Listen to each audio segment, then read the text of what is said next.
sisi Jehova Nisi kama wanao. Baba, kuna neno ambalo umelikusudia asubuhi ya leo tulipokee kutoka kwako Mwokozi mwaminifu. Kuna ujumbe ambao Jehova Nisi umekusudia ndani ya mtu mmoja ambaye amefika mahali hapa asubuhi hii. Ni wasaa mwingine ambao mtumishi wako Jehova Nisi uliyempaka mafuta kusema na kanisa lako anasimama. Yeye ni mwanadamu tu ambaye amevaa mwili ambao umeumbwa kwa damu na nyama, lakini wewe Yesu tunaomba ukapate Bwana kumtumia Jehova Nisi ili kusema na kanisa lako Mwokozi mwaminifu. Neno lako Jehova Nisi ukaliweke ndani ya kinywa chake, akatamke kile ambacho umekusudia Yesu kusema na kanisa lako Mwokozi mwaminifu. Yeye ni chombo tu, mtumie kama ulivyokusudia kusema nasi mfalme.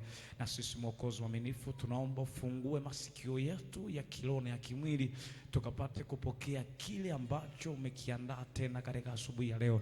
Baba Jehova Nisi, tuko tayari kula na kunywa mezani pako, nawe Yesu tunaamini ya kwamba uko tayari kutuhudumia kwa namna tofauti. Baba, tunaamini ya kwamba imefanyika hivyo kwa ajili ya utukufu wako. Amen. Karibu sana.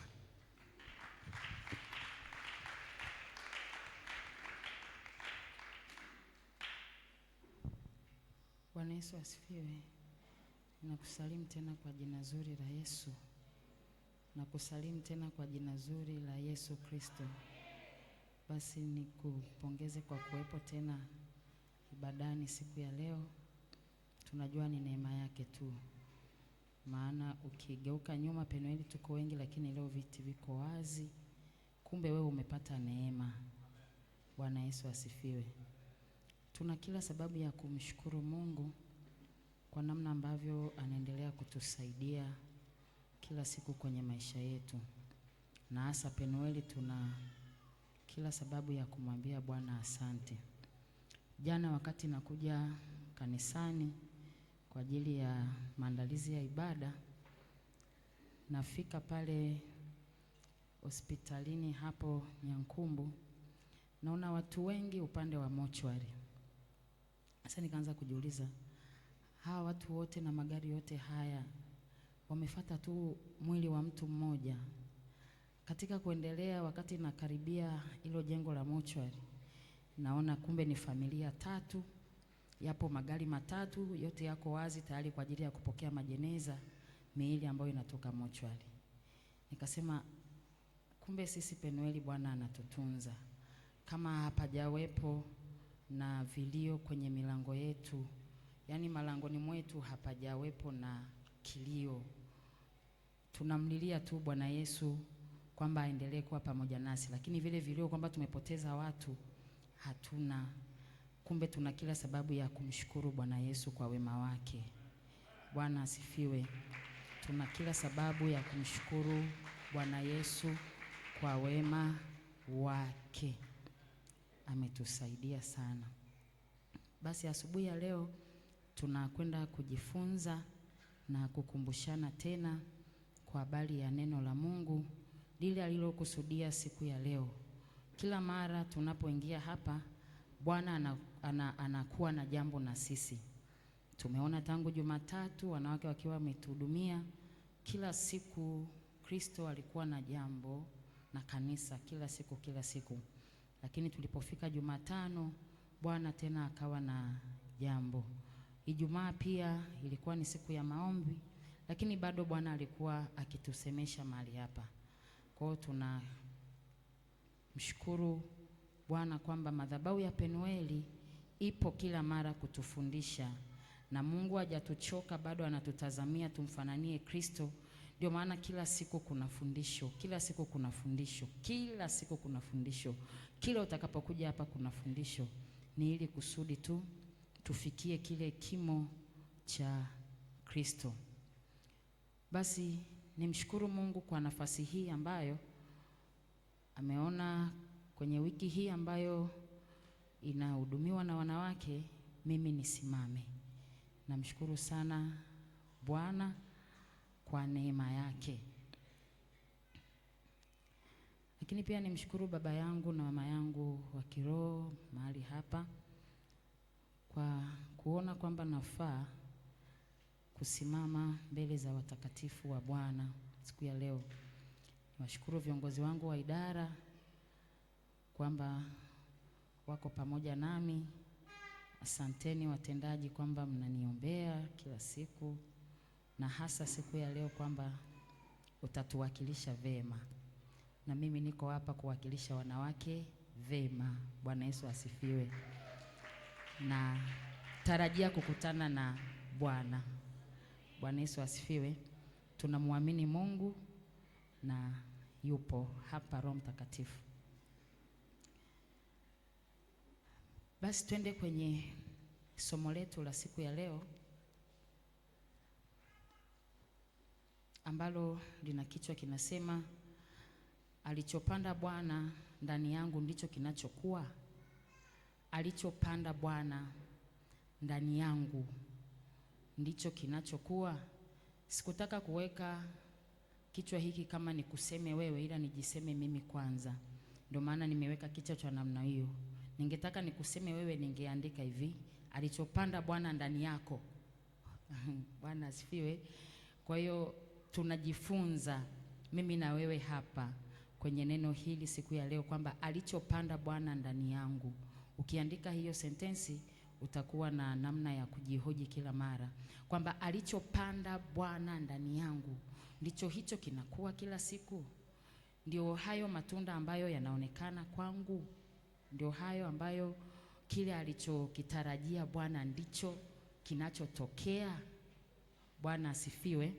Ndicho kinachotokea. Maandiko ya somo yanatoka katika kitabu cha Mathayo ile sura ya 13. Kitabu cha Mathayo sura ya 13 mstari wa 24 mpaka wa 30, na baadaye tutaruka kuanzia mstari wa 36 mpaka 43. Na kama umepata, kwa kumheshimu Bwana, naomba tusimame tusome neno kama lilivyoandikwa. Kama umepata, tafadhali simama tusome maandiko haya.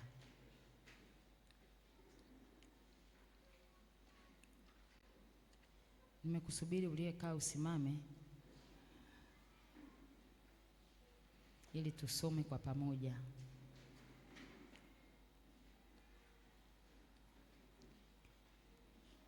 Kuanzia mstari wa 24, neno linasema, akawatolea mfano mwingine akisema, mtarudia nyuma yangu, akawatolea mfano mwingine akisema, ufalme wa mbinguni umefanana na mtu aliyepanda mbegu njema katika konde lake. Lakini watu walipolala, akaja adui yake akapanda magugu katikati ya ngano, akaenda zake. Baadaye majani ya ngano yalipomea na kuzaa, yakaonekana na magugu. Watumwa wa mwenye nyumba wakaenda wakamwambia, Bwana, hukupanda mbegu njema katika konde lako? Limepata wapi basi magugu? Akawaambia, adui ndiye aliyetenda hivi. Turudie hapo, akawaambia, adui ndiye aliyetenda hivi. Watumwa wakamwambia, basi wataka twende tukayakusanye? Akasema, la, msije mkakusanya magugu na kuzing'oa ngano pamoja nayo. Viacheni vyote vikue hata wakati wa mavuno. Na wakati wa mavuno nitawaambia wavunao, yakusanyeni kwanza magugu, myafunge matita matita, mkayachome, bali ngano ikusanyeni ghalani mwangu. Basi nitasoma mstari wa 36. Kisha Yesu akawaaga makutano, akaingia nyumbani. Wanafunzi wake wakamwendea wakisema, tufafanulie mfano wa magugu ya kondeni. Akajibu akasema, azipandaye zile mbegu njema ni mwana wa Adamu, lile konde ni ulimwengu, zile mbegu njema ni wana wa ufalme, na yale magugu ni wana wa yule mwovu. Yule adui aliyepanda ni Ibilisi. Mavuno ni mwisho wa dunia, na wale wavunao ni malaika. Basi kama vile magugu yakusanywavyo na kuchomwa motoni, ndivyo itakavyokuwa katika mwisho wa dunia. Mwana wa Adamu atawatuma malaika zake, nao watakusanya kutoka katika ufalme wake machukizo yote na hao watendao maasi, na kuwatupa katika tanuru ya moto, ndiko kutakako kuwako kilio na kusaga meno. Ndipo wenye haki watakapong'aa kama jua katika ufalme wa Baba yao. Mwenye masikio na asikie. Mungu awabariki na tukae.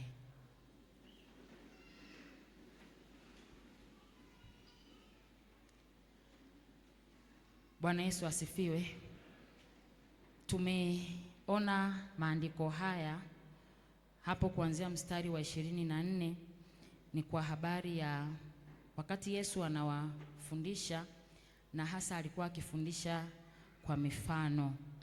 Na kuna mahali wanafunzi wake walimuuliza, kwa nini Bwana unafundisha sana kwa mifano? Kwa nini usiwe wazi tu watu wakakuelewa? Lakini kwenye sura hiyo hiyo ukisoma mstari huo wa 14, sura hiyo hiyo anasema, na neno la nabii Isaya linatimia kwao likisema, kusikia mtasikia wala hamtaelewa. Lakini ukiangalia kuanzia mstari, nataka mahali fulani hapo Yesu anawajibu. Mstari wa 10 anasema, wakaja wanafunzi wakamwambia, kwa nini wasema nao kwa mifano? Akajibu akawaambia, ninyi mmejaliwa kuzijua siri za ufalme wa mbinguni, bali wao hawakujaliwa.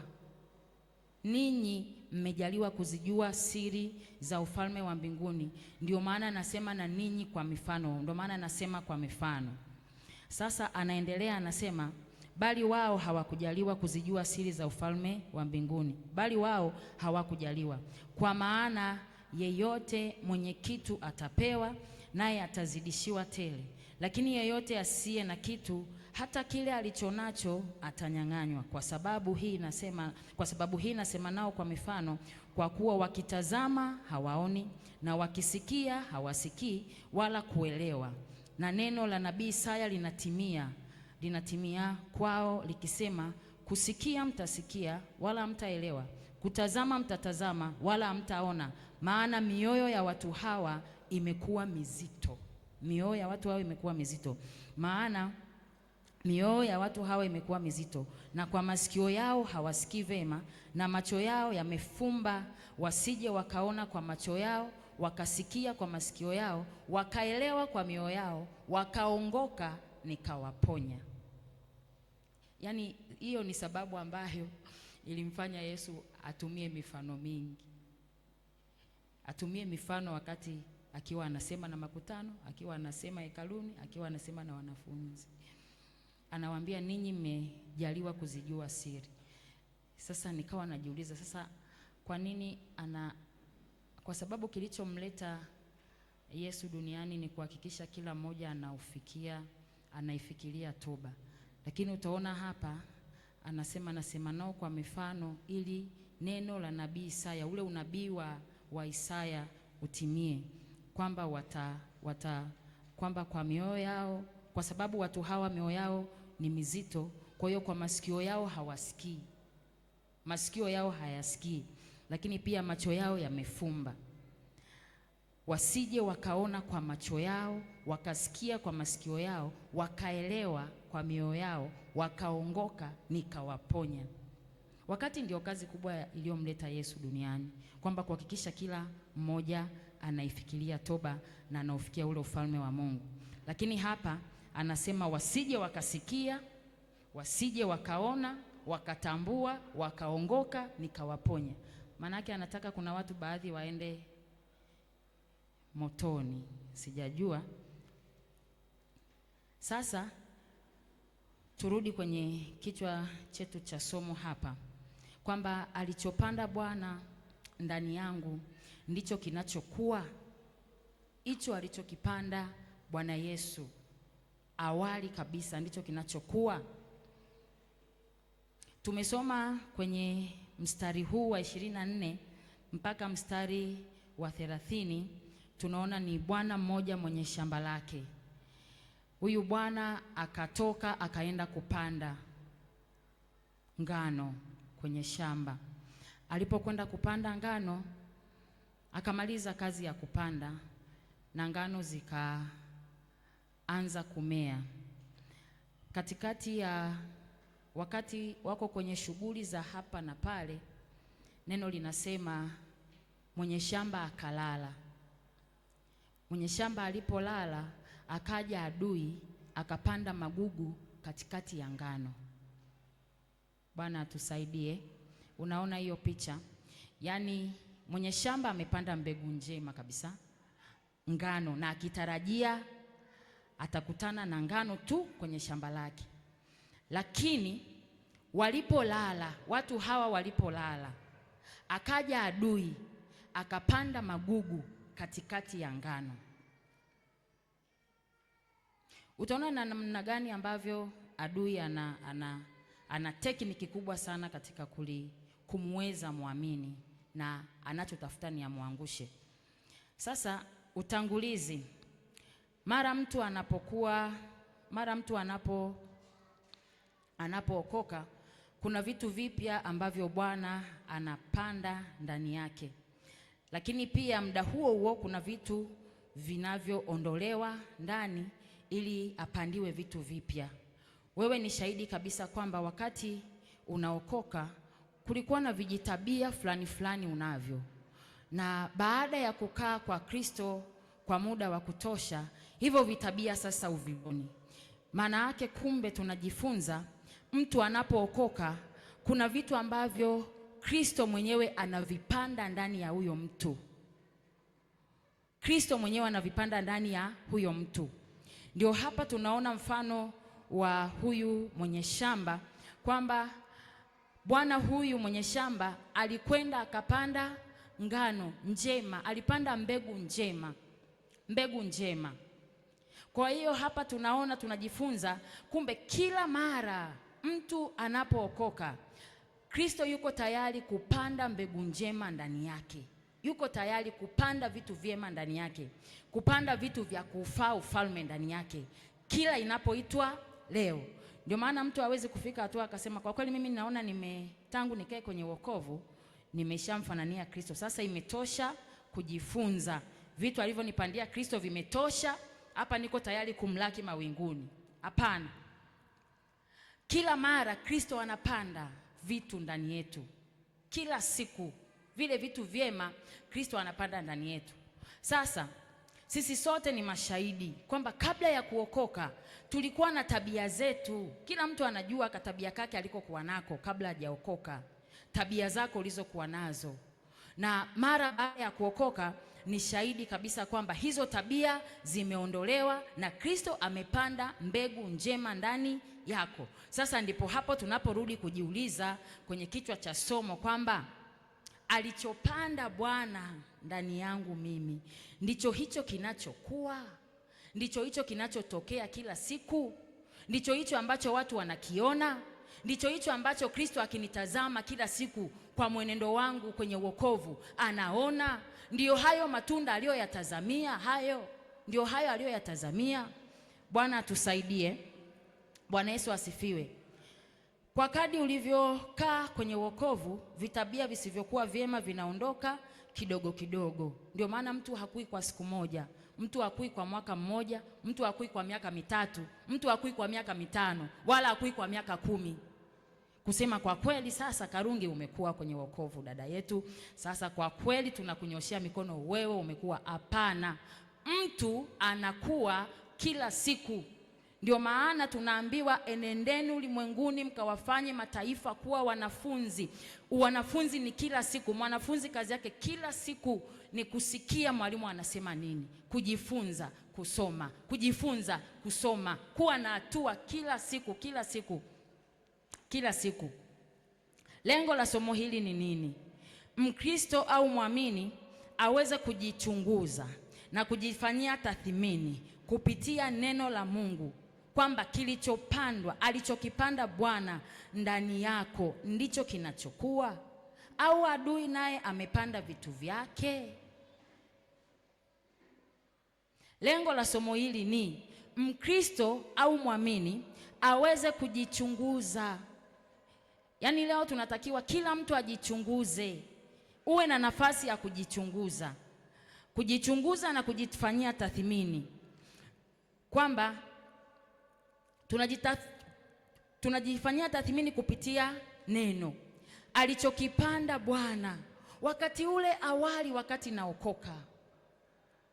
Alituambia hapa Priska Ijumaa kwamba wakati naokoka imani ilikuwa juu sana. Chochote nifanye kisinishinde mkononi mwangu. Kwa sababu gani? Imani ilikuwa, yani alimwamini Kristo kwa viwango vya juu sana. Sasa akawa anashangaa, anasema lakini sasa hivi najiuliza mpaka najipiga kichwa, hivi nimekuwaje mimi? Mbona nilivyokuwa kule mwanzo sivyo na sasa? Ndicho hicho sasa tunajiuliza leo, kwamba alichokipanda Kristo, alichokipanda Bwana awali wakati naokoka, ndicho hicho kinakuwa. Yaani wewe ukijitathmini hapa kwamba ile nguvu uliyokuwa nayo mwanzo, ule moto uliokuwa nao mwanzo, ile namna ambavyo ulikuwa unampenda Kristo, namna ulivyokuwa unajitoa kwa Kristo, namna ambavyo ulikuwa unajisikia kila mara kuwepo kwa Kristo, ndicho hicho ambacho kinakuwa mpaka leo. Yaani akikutazama Kristo, Roho Mtakatifu akikutazama, anakiona hicho kitu ndani yako, anaona hayo matunda. Bwana atusaidie kanisa, anakiona ulichopandiwa na Kristo, ndicho hicho kimedumu, ndicho hicho ukikitazama na wewe unakifurahia. Yaani hivyo ulivyo kwenye wokovu, ukijitazama na wewe unajifurahia. Sema I say, alipokuja Bwana kupanda, kwa kweli niliona nikalale tu, maana matunda ni mengi sana.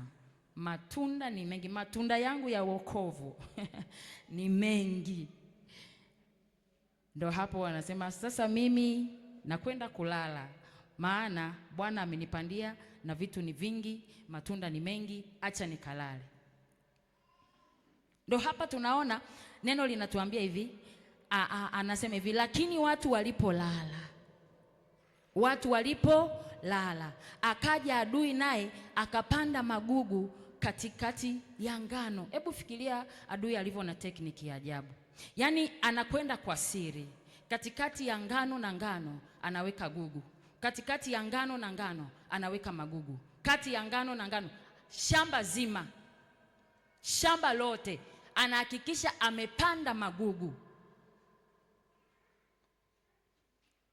Anahakikisha amepanda magugu ya kutosha, kwamba kila mahali penye ngano kuna gugu, kila mahali penye ngano kuna magugu, kila mahali penye ngano kuna magugu. Ndipo wanaposhtuka watu wa yule bwana, watu wa nyumbani mwa huyo bwana mwenye shamba, bwana, haukupanda mbegu njema tu, imekuwaje kuna magugu sasa? Anawaambia mnahangaika bure, ni adui aliyefanya hivi. Bwana Yesu asifiwe. Bwana atusaidie. Kumbe tunajifunza, Kristo anapopanda vitu ndani yetu, yuko adui asiyelala, yuko adui mara zote yuko macho. Najua okay, dada Devota ameokoka, huyu akisimama vizuri kwa Kristo, huyu ufalme utapata faida. Anakuja kwa siri, anapanda magugu pasipo kujua. Utakuwa unaendelea kwenye wokovu, utakuwa upo kanisani na haujui kama Kristo, hujui kama adui ameshapanda magugu. Walipolala, si unajuaga usingizi unaolalaga anzia saa 4 mpaka saa 1. Kwa hiyo interval ya saa 4 mpaka saa 1, yani unalala kuanzia saa 4 mpaka saa 12 au saa 1.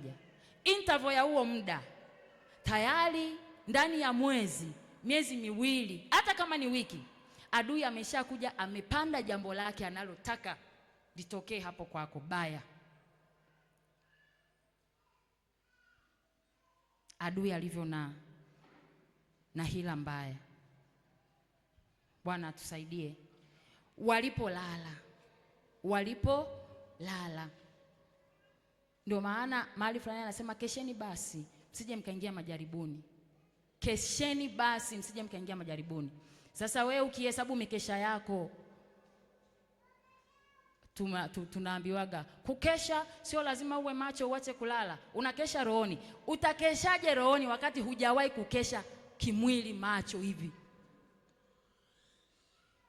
Yaani utasemaje kwamba mimi kukesha kwangu ni rohoni, niko active sana rohoni, kwa hiyo mkesha wangu ni muda wote natazama adui asipande magugu ndani yangu, na niko vizuri rohoni. Lakini wakitangaza mkesha hapa, hujawahi kutokea hata siku hii, lakini unasema niko active rohoni. Yaani kukesha ni rohoni. Jamani, tusidanganyane, usijiumize, usiache usingizi. Wewe lala tu, keshea rohoni, keshea rohoni. Hakuna kitu kama hicho. Anaposema basi kesheni, kukesha tulishafundishwa hapa kuko kwa aina mbili. Kuna kuwa macho kimwili, ukaitoa hiyo siku kwamba leo nitakesha na Bwana, leo nitakesha na Roho Mtakatifu, leo nitakesha. Alafu kukesha kwingine ndiko huko kwa rohoni, ambako wengi tunakutaka sasa. Yaani ambako wengi tunajitetea huko kwamba Bwana, mimi unajua hata mwenyekiti usiponiona mimi nilikesha rohoni. Nilikesha rohoni kabisa. Rohoni nilikuwa vizuri, nikimtafakari Bwana usiku kucha, nilimtafakari. Kumbe ujio wakati huo umelala, yuko adui asiyelala akaja akapanda magugu. Sasa wewe umekalia, kuna mkesha mmoja tu wa rohoni. Wakristo tunaijua sana mikesha ya rohoni. Ile mikesha ya rohoni tena kwa Penueli tuko vizuri sana. Siwezi njoo mkesha. Bwana mkurugenzi unatusumbua. Nitakeshea rohoni. Mimi kukesha kwangu ni rohoni. Sio lazima nije hapa, sio lazima niwe hapa. Wanaume tutakesha, mwenyekiti, tutakeshea nyumbani. Hata nyumbani unaweza ukakesha, kakesha kidogo ukalala. Huo muda uliopata nafasi ya kulala, adui akaja akapanda magugu, adui akaja akawekeza vitu vyake, adui akaja akapanda uovu.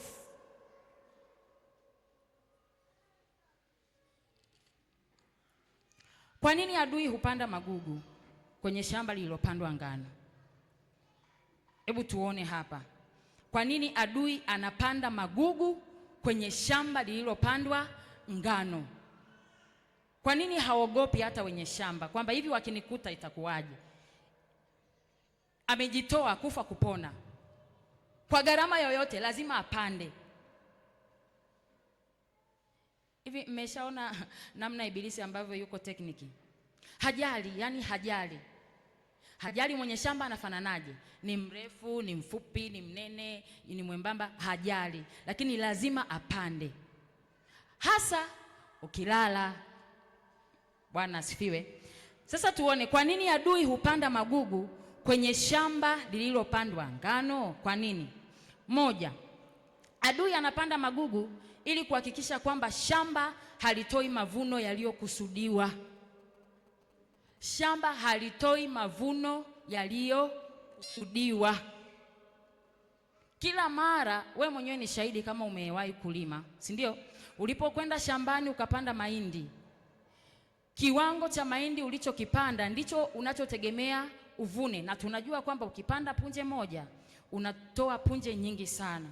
Kwa hiyo ukiwa una kilo 10 za mbegu ya mahindi unategemea kuvuna mavuno mengi. Bwana asifiwe. Kipindi fulani nasikia Kalokozi analima mpunga. Ulipokwenda na kisado cha mbegu ya mpunga unakwenda kutupia kwenye majaruba, si unategemea utoe mavuno mengi? Kwa hiyo anachohakikisha adui kwamba adui anapanda magugu ili kuhakikisha shamba halitoi mavuno yaliyokusudiwa. Kile ambacho anakitegemea Kristo kwako kitokee, adui anahakikisha hakitokei. Ndio maana tunaambiwa kesheni basi, kesheni. Maana yuko adui vile anajua mtu anapookoka tayari ametoka kwenye ufalme wake. Huyu mtu tayari atakuwa mtu mzuri, ataufaa ufalme, atakuwa ni mtu wa ajabu kwenye ufalme. Kwa hiyo anachokifanya kwa siri sana, kwa siri, kwa siri anapanda magugu ili hayo mavuno ulioyategemea kuyapata yasiwe hayo. Hicho ambacho Kristo anategemea kukipata kwako sicho hicho. Sicho kiwango hicho ambacho Mungu amewekeza kwako, sicho hicho ambacho anakiona. Bwana atusaidie. Namba 2, upanda magugu ili mavuno yasiwe mengi pia. Tunajua shamba lenye magugu mavuno yake huwa ni machache. Ndio maana utaona wakulima wao wanajitahidi sana. Nikawa nafikiria, tunapopanda mahindi, unapanda mahindi unayaacha mwezi mmoja, ukiwa unakaribia mwezi wa pili unapalilia, yanakuwa yako kwenye kiwango fulani. Ukisha palilia unaacha, mvua inanyesha. Mvua ikinyesha tena yanakuwa tena hatua fulani, unapalilia, unaacha tena, mvua inanyesha, yanakuwa na hatua, unapalilia tena. Kwa haraka haraka nikawa nafikiria mahindi yanapaliliwa mara 3 mpaka yaje yavunwe, kama sio mara 4. Wale wakulima mtanisaidia, maana mimi nakumbuka mimi napalilia mara 3, na hapo ni uvivu, nakuwa na mambo mengi. Mara 3 angalau upate mavuno. Sasa anakuja adui kupanda magugu kwenye shamba la ngano, akitegemea kabisa mavuno wanayoyatarajia hapa hayatakuwa ya kutosha, hayatakuwa ya kutosha, hayatakuwa mengi. Matarajio yao na kile ambacho watakipata ni vitu viwili tofauti. Ndivyo hivyo ilivyo kwa kanisa. Anapanda magugu, anapanda uovu ndani ya kanisa ili kusudi Kristo asijipatie watu wengi. Maana anajua Kristo akijipatia watu wengi, yeye huko anakokwenda kwenye moto hapati watu. Kwa hiyo wataokoka, lakini wakifika ndani wanapandiwa magugu. Wanaokoka ni kweli, wakifika ndani wanakuwa na nguvu, wameokoka, Roho Mtakatifu anawajaza. Baada ya hapo anakuja adui kwa siri, anapanda magugu. Nini? Ili mavuno hayo ambayo yametarajiwa yasiwe mengi. Lakini namba 3, kuhakikisha mwenye shamba anapata hasara. Ili kusudi tu mwenye shamba apate hasara. Yaani amejitoa, amenunua shamba lake na amepanda ngano tu. Afu anakuja adui, anaweka magugu. Ili iwe nini? Asipate mavuno aliyotarajiwa, apate hasara. Apate hasara kwenye hicho alichokiwekeza. Apate hasara. Bwana atusaidie. Ndio maana utaona ndani ya kanisa mara nyingine unalega kwa sababu tu adui anataka aliyekuokoa apate hasara. Yaani hana kitu kingine, hana jambo jipya. Unalega kwenye wokovu, utavutwa ili kusudi tu Kristo apate hasara. Bwana atusaidie. Na akishapata hasara, na kama ni ndani ya kanisa, kazi iwe ngumu. Yaani ionekane hakuna uthamani. Hakuna uthamani wa vile vitu ambavyo Mungu ametupandia hapa ndani. Kwa nini adui hupanda magugu kwenye shamba? Sasa tuone ndani ya kanisa adui anakusudia nini? Ndani ya kanisa adui anakusudia nini? Kwa nini apande uovu? Lengo lake kubwa linakuwa ni nini? Lengo linakuwa ni nini? Adui anachokusudia ndani ya kanisa, muamini asifike kile alichokusudiwa na Bwana, hivyo kuiharibu hatima yake. Kile ambacho kwamba kila mtu alipookolewa, kila mara tunaambiwa hapa, kuna mahali ambapo Kristo anataka akufikishe. Sasa hiyo hatima anaijua vizuri sana adui. Ibilisi anaijua vizuri. Kwa hiyo anafanya kila namna kwamba hiyo hatima isifike, usifikie hiyo hatima. Hapa katikati kuwepo na kustruggle kwingi. Ndipo hapo anatuambia Priska Ijumaa kwamba katika hilo tao kulikuwa na huyo mlemavu, huyo kiwete. Amekaa hapo muda wa miaka 38. Muda wa miaka 38 akisubiri, hakuwahi kuondoka, hakuwahi kuchoka, hakuwahi kutoka. Sasa ndipo akawa anatutazamisha Sisi leo ni mara ngapi tumetoka kwenye uwepo wa Bwana tukaenda nje ya uwepo, wakati huo tukisubiri birika litubuliwe. Badala tuwe pale kwenye kisima, tuko nje kabisa ya kisima. Sasa ndipo unaposhangaa akija malaika atatukuta wapi wakati anatibua hayo maji? Kwa hiyo ile hatima ambayo Mungu anaitaka kwako ili uifikie, adui anaijua. Sasa kwa sababu anajua, anakuja haraka sana ili uifikie hiyo hatima. Anapanda magugu, anapanda uovu, anapanda uovu. Ndipo hapo utakapoona kuchoka kwenye wokovu. Kuja kanisani mwezi wa kwanza, mwezi wa pili, mwezi wa tatu unasema nipumzike, maana tangu niende kanisani sijawahi kuona chochote, ngoja nipumzike. Mwezi wa 4 unakuja, sema nimepamisi kanisani, na hasa nikimwona mchungaji Palanjo, yani huwa namfurahia sana. Kwa hiyo niende nimtazame mchungaji. Nimtazame mchungaji. Hakiwa hayupo, sasa ameenda Dodoma. Watu wote tuko katikati ya Penueli na Karumwa. Yaani iko hivi. Hii wiki wengi tulikuwa kati ya Karumwa na Penueli hapa. Adui mwenye shamba alipolala. Bwana asifiwe. Sawa, huwa hatuji wote siku ya Jumatano, lakini idadi ya wiki hii ilikuwa ndogo, tofauti na siku zote. Mwenye shamba alipolala, akaja adui akapanda magugu.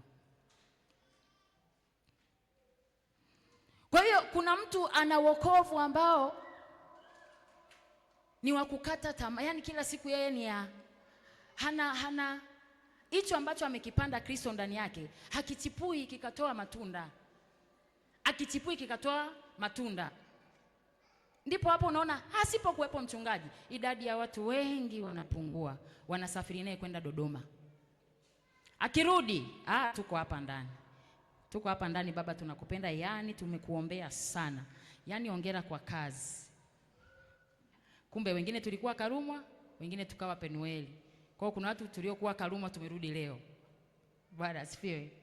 Kuna wale tuliokuwa Karumwa, tujipigie makofi tuliokuwa Karumwa. Alafu kuna wale tuliokuwa hapa Penueli, nao tujipigie makofi. Bwana asifiwe. Tukiongozwa na mkurugenzi wa CAS. Alikwenda Karumwa kufungwa jukwaa la kuhubiria. Alipotoka Karumwa akazama. Ameonekana leo. Mwenye shamba alipolala, akaja adui akapanda magugu kwa siri sana. Kwa siri akaja adui akapanda magugu. Nimemtolea mfano Masonga kwa sababu nafanyaje? Na mudu.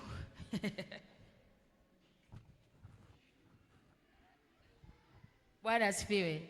Na mudu Masonga, kwa hiyo msipate tabu naye, na mudu. Kwa hiyo tuna mfano wa watu kama Masonga hapa. Watu kama Masonga hapa. Tukatoka hapa tumetangaziwa Jumapili wiki hii wanawake tutahudumu. Haya tukaweka mikakati. Haya mwenyekiti, haya sema ya kwako. Tutakuwa hapa. Watafute sasa. Tulikeshea rohoni, mwenyekiti usitusumbue. Sisi tumekeshea rohoni. Sio lazima tuwepo kanisani, sio lazima. Kuwepo kanisani sio lazima. Yaani adui anakuonyesha namna ambavyo ukienda kanisani utachoka. Ukienda kanisani kuna vitu utavipoteza. Ukienda kanisani kile kitanda chako kizuri, kile kitanda kizuri, yani unakiachaje kwa siku moja? Unaachaje kulala kitandani kwa siku moja? Hivi unawezaje kuacha? Unaweza kuacha kitanda kwa siku moja? Haiwezekani. Mwenye shamba alipolala, akaja adui akapanda magugu yake. Ndio huyu sasa mtu utamkuta hapo ndani ya kanisa. Si hizi tukutane tufanye hivi, wanatokea wawili. Tufanye hivi wanawake, wanatokea watatu. Usipate tabu. Ni adui ameshapanda magugu ndani yako. Usipate tabu. Hatupati tabu na wewe. Adui ameshapanda magugu kwa siri na huwezi kujua. Unapoenda kwenye wokovu utaona mbona niko sawa? Mbona kuomba naomba? Mbona kuomba naomba? Na kanisani badani nitawahi, Jumapili nitawahi, Jumapili saa 1 nitakuwepo kanisani badani kwa ajili ya maombi. Nitakuwepo. Mtafute sasa huku nyuma ya pazia. Alipolala akaja adui akapanda magugu. Anakusudia nini adui ndani ya kanisa? Namba 2, muamini asiwe na ukuaji thabiti. Muamini asiwe na ukuaji thabiti kulingana na uwekezaji wa Mungu aliyoufanya katika maisha yake. Muamini asiwe na ukuaji ulio thabiti. Ukuaji wake uwe wa kuiumba. Leo yupo, kesho hayupo. Leo tutampata, kesho hatumpati. Leo ataonekana, kesho haonekani. Ataonekana wiki 2, baada ya mwezi anapotea. Anakuja baada ya mwezi, anakuja baada ya miezi 2, anakuja tena wiki 1. Mchungaji anamtia moyo, mwanangu nimekuona, Mungu akubariki. Sasa mchungaji ameniona, asante sana. Anapotea. Nini? Kusiwepo na ukuaji thabiti. Ndicho anachokitafuta adui. Ndicho anachokitafuta adui. Na nimesema lengo la somo ni kila muamini ajifanyie tathmini, kujifunza, lakini pia na kujifanyia tathmini yeye mwenyewe. Ajione, unajikagua. Yaani wakati tunaendelea wewe mwenyewe unajikagua tu. Hivi mimi niko kwenye nafasi ipi? Nafasi ipi? Nafasi ipi? Unajitazama tu. Kwa hiyo ukiona ukuaji wako uko kama ulivyo, yaani ukuaji wako ulivyo, ukuaji wako ulivyo, ndivyo hivyo ambavyo Mungu amewekeza, na adui aidha amepata nafasi au hajapata nafasi ya kupanda uovu. Namba 3, kuonyesha kwamba kile alichopanda Bwana kwa muamini hakina thamani. Yaani anataka tu kutuonyesha adui kwamba umepandiwa utu wema, umepandiwa nini? Umepandiwa nguvu, umepandiwa nini? Umepandiwa kuwabariki watu, umepandiwa nini? Umepandiwa ukarimu wewe, umepandiwa nini? Umepandiwa nini? Anatafuta umepandiwa nini. Kwa hiyo akipata umepandiwa vitu gani, anapokuja kupanda uovu, anapokuja kupanda magugu, ni ili kusudi hicho alichokiwekeza Bwana ndani yako kionekane hakina thamani. Ndio maana sasa itafikia tunasema hivi, tangu uende kanisani uliwahi kupata nini? Hivi tangu uje Penueli unaweza ukatuhesabia vitu ambavyo umeshawahi kuvipata? Na kweli ukirudi nyuma unasema mbona mimi niko kama huyu haendi kanisani na mimi naenda kanisani, sijawahi kupata chochote. Yaani sioni. Anarudisha miguu nyuma. Kwa hiyo anataka tu kutuonyesha adui kwamba hicho ambacho amekiwekeza Mungu ndani yetu, hicho alichokipanda Bwana ndani yetu hakina thamani. Lakini shetani ni muongo. Adui ni muongo, ibilisi ni muongo. Ni muongo. Lengo lake tu ni kusudi aende na watu wengi jehanamu. Na watu wengi anatuambiaga hapa mchungaji, watu wengi watakwenda jehanamu wakitokea kanisani. Kila mara huwa anatuambia hapa baba, wengi watakwenda jehanamu wakitokea wapi? Kanisani. Hawatakwenda jehanamu wakitokea huko ulimwenguni. Wa ulimwenguni tafikia hatua watatubu, wataingia ndani ya kanisa. Sasa wakifika ndani ya kanisa, ndicho hicho ambacho amewapandia Kristo kipo kila siku kinachipua, kipo kila siku kinakuwa, watu wanaweza ukayaona matunda. Wanayaona matunda. Kwa hiyo ni kutuonyesha kwamba hicho ambacho Kristo amekiwekeza, amekiweka ndani yetu hakina uthamani.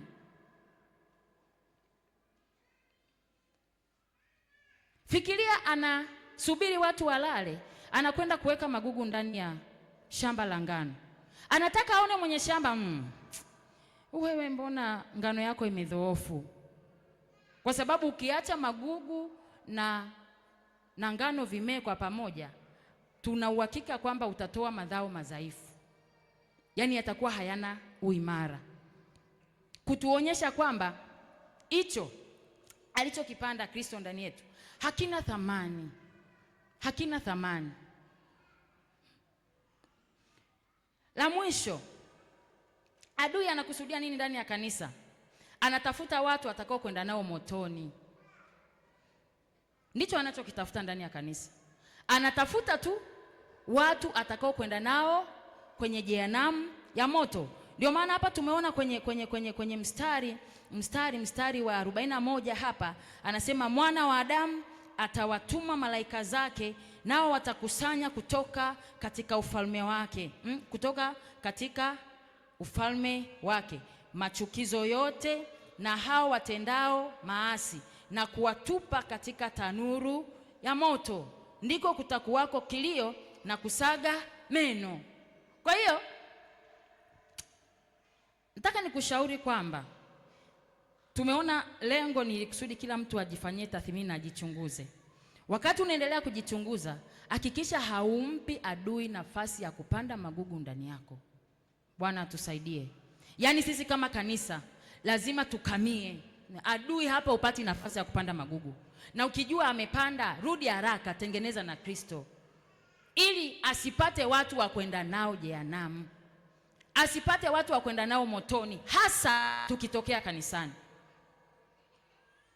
Hasa tukitokea kanisani, asitupate.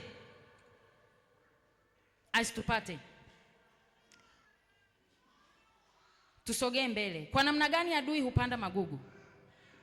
Ni kwa namna gani anapanda magugu? Kwa namna gani adui anapanda magugu ndani ya kanisa? Au ni kwa namna gani adui anajipenyeza mpaka anapanda magugu kwenye shamba lililopandwa ngano, mbegu njema? Ni kwa namna gani? Moja, adui upanda magugu pale mwenye shamba anapokuwa amejisahau. Anapokuwa amejisahau. Mara nyingi Wakristo tunapokaa muda mrefu kwenye wokovu tunajisahau, na kuna vitu vifuatavyo huanza kutokea. Adui hupanda magugu pale mwenye shamba anapokuwa amejisahau. Yaani we baada ya kuokoka pale ulibadilishiwa mtazamo, ukabadilishiwa tabia, ndio maana ulipewa Roho Mtakatifu kwa ajili ya hizo kazi. Kwa hiyo baada ya kuokoka mara nyingi tunajisahau. Tunajisahau. Sasa tunapojisahau kuna vitu ambavyo anafanya adui. Adui anafanya nini? Atanionyesha vitu vifuatavyo. Moja, kulizoelea neno, na hivyo kila mara likisemwa halitoi matokeo, halina matokeo ndani yangu. Yaani nimejisahau mpaka likitajwa, likisemwa neno, hilo neno nakuwa nimeshakuwa na moyo mzito, tayari nalizoelea neno. Na ukisha lizoelea neno, hakuna kitu ambacho kitasemwa kitakuwa na matokeo mema ndani yako. Hakipo. Bwana asifiwe. Maana atakuja mhubiri anasema mbona leo tulishahubiriwa na nani? Na mchungaji Thomas alipokuwa hapa kwenye lile kambi. Hilo analolisema sio jipya. Hilo mbona ishawahi kulisema tena? Mbona hatuoni jipya hapo? Yaani Karungi una nini jipya? Yaani uko hapo tufanye umalize ushuke.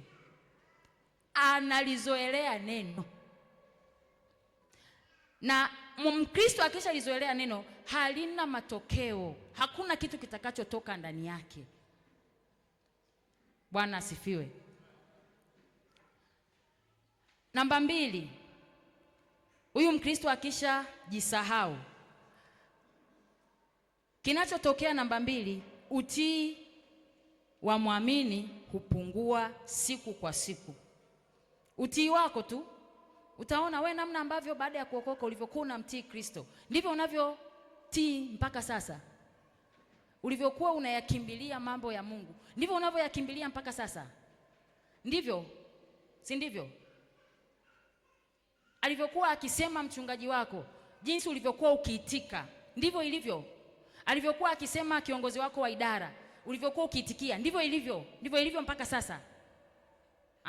Kwa hiyo anahakikisha kitu kinachotokea ukishalizoelea neno, ule utii kwa neno lake kwa watu wengine ambao wako mbele yako unapungua, na kuwaona tu hawa watu waseme ya kwao wamalize.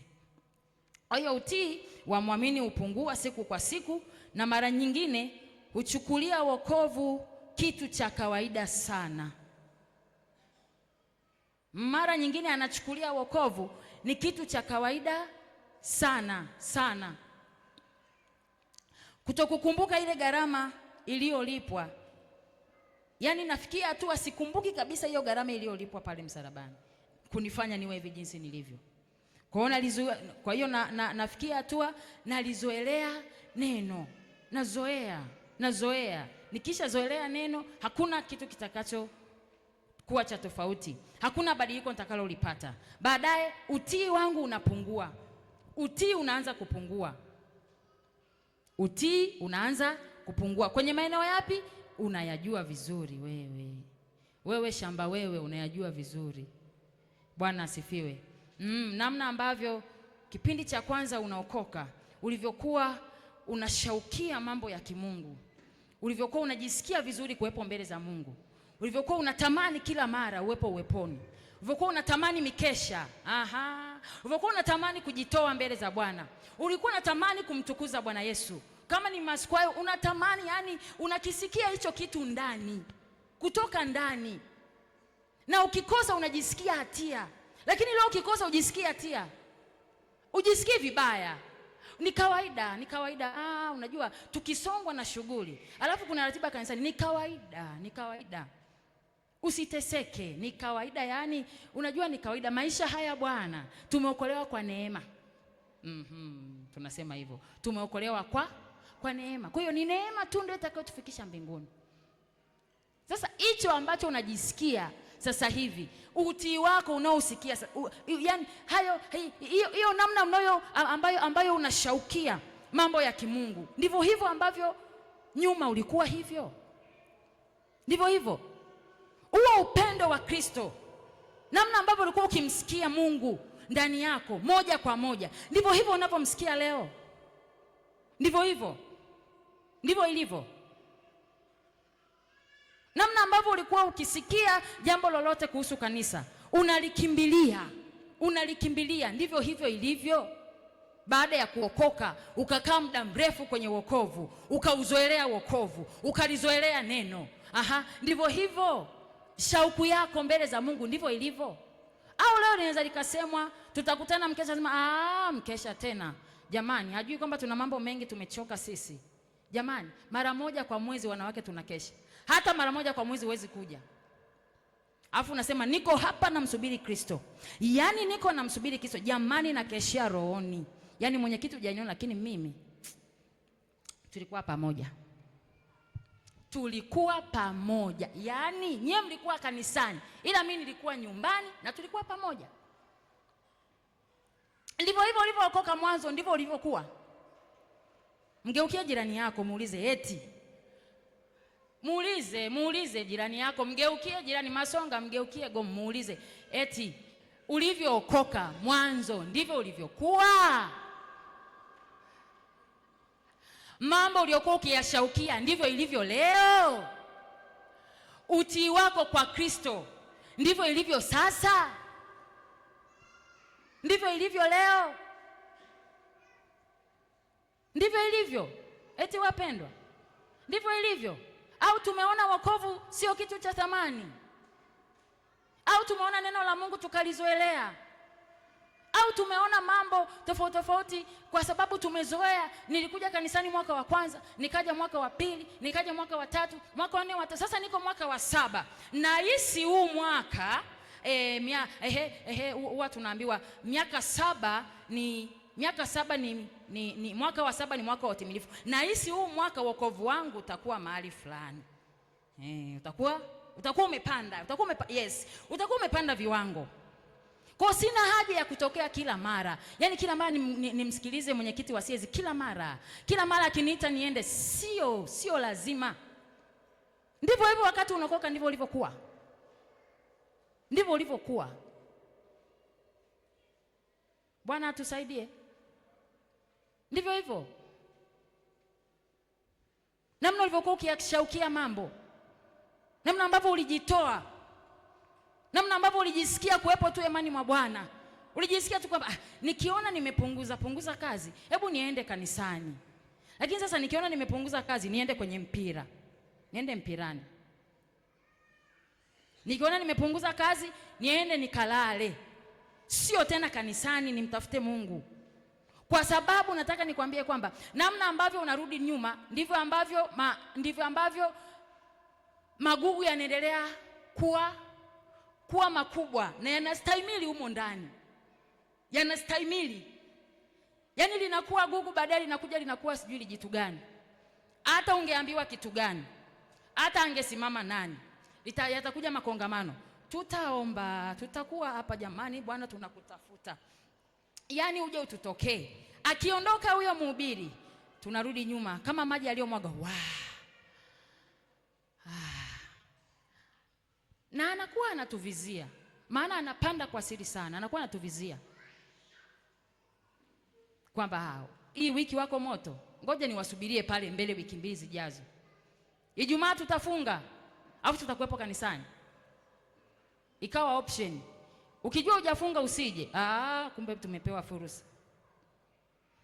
Tumepewa fursa. Mimi sijafunga na Ijumaa sitokei. Kwa hiyo mchungaji alitoa option.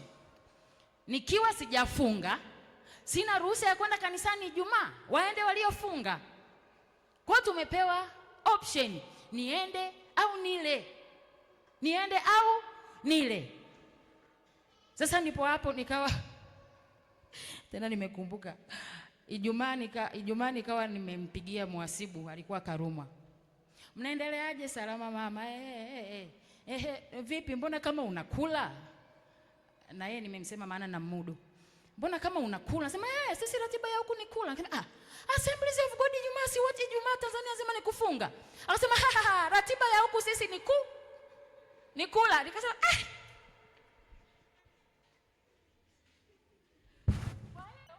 Assemblies of God ya Karumwa ni tofauti na Assemblies of God ya Geita, si ndio? Yaani ile TAG iliyoko Karumwa. Jamani, watu wa Karumwa kwa kweli. Yesu, tusaidie sisi watoto wako, maana tunakuhitaji sana. Assemblies of God iliyoko Karumwa ni tofauti na ya Geita hii. Karumwa Ijumaa ni kugonga misosi. Akaniambia ratiba ya huku ni Alhamisi. Nikamwambia mnajua nyie hiyo ardhi ya Karumwa ilivyo ngumu, mnatakiwa kufunga siku zote. Siku zote tufunge? Yaani kuanzia tumeenda mpaka leo. Hicho nacho ni kitu kingine.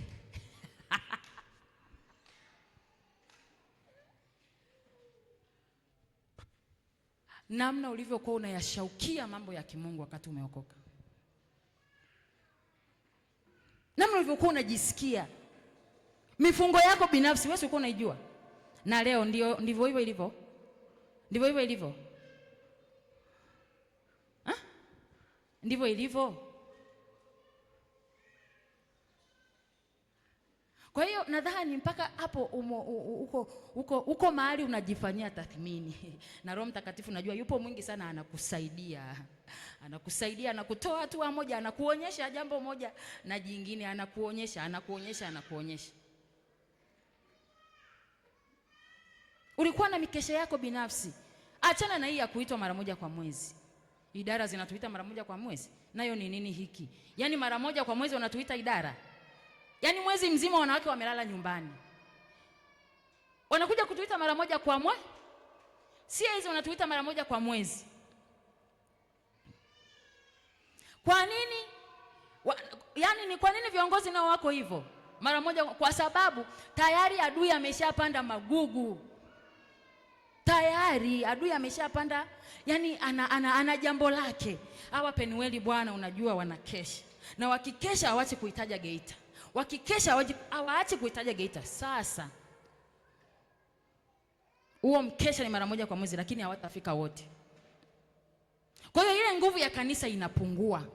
Ule umoja unapungua. ule ushirika unapungua kila siku. Yuko technically ndani ya kanisa, adui yuko technical sana, kila siku unapungua, kila siku. Wewe jichunguze tu, jichunguze. Kama ni mwanamke, angalia kwenye idara yako namna ambavyo unajitoa kwenye idara. Kama ni siezi, angalia kwenye idara yako. Kama ni mwanaume, rudi kwenye idara yako. Achana kuangalia na kanisa zima. Wewe jirudishe tu kule kwenye idara. Jirudishe kwenye yale mambo ya idara. Maana kule ndiko tunauwasha moto, tunakuja hapa kama wote. Bwana asifiwe. Ndio kazi za idara. Kazi za idara tunakutana kule wanawake. Tunauwasha moto kule. Tukija hapa tunakuwa kitu hiki. Wanakwenda CAs, wanakutana huko kama CAs, wanauwasha moto huko. Tukija hapa tunakuwa kitu hiki. Wanakutana wanaume, wanauwasha moto huko. Tukija hapa tunakuwa kitu kimoja. Wakikutana watoto nao, wanakutana nao, wanauwasha moto wao kama wao. Tukija hapa, tukampazia Bwana sauti zetu, anashuka na anakaa kwenye hilo kusanyiko la watakatifu. Sasa huo moto tunao uleta kwa pamoja ndio huo. Yaani huo moto ambao wewe hizo kuni ulizofukiza kule kwenye idara ndizo hizo. Eti nianze na wanawake labda. Eti mwanamke, ule moto uliofukiza kule kwenye idara ndio huo ambao tukija hapa tunataka tumsikie Mungu kwa pamoja. Au wako watu wachache tu hapa, tumemwachia tu mama mchungaji. Sasa kwa sababu wiki hii mchungaji hayupo, mama atakoma na kanisa lake. Sisi acha tukajilalie. Tunamwacha mama mwenyewe humu, yeye anabimbilika mwenyewe tu. Wanawake tuko vitandani. Akija mchungaji ndio tunakuwa active. Tuko hapa baba, yaani unatuona sisi? Ni wanawake tuko hapa. Lakini akiwa hayupo, mama nenda mwenyewe.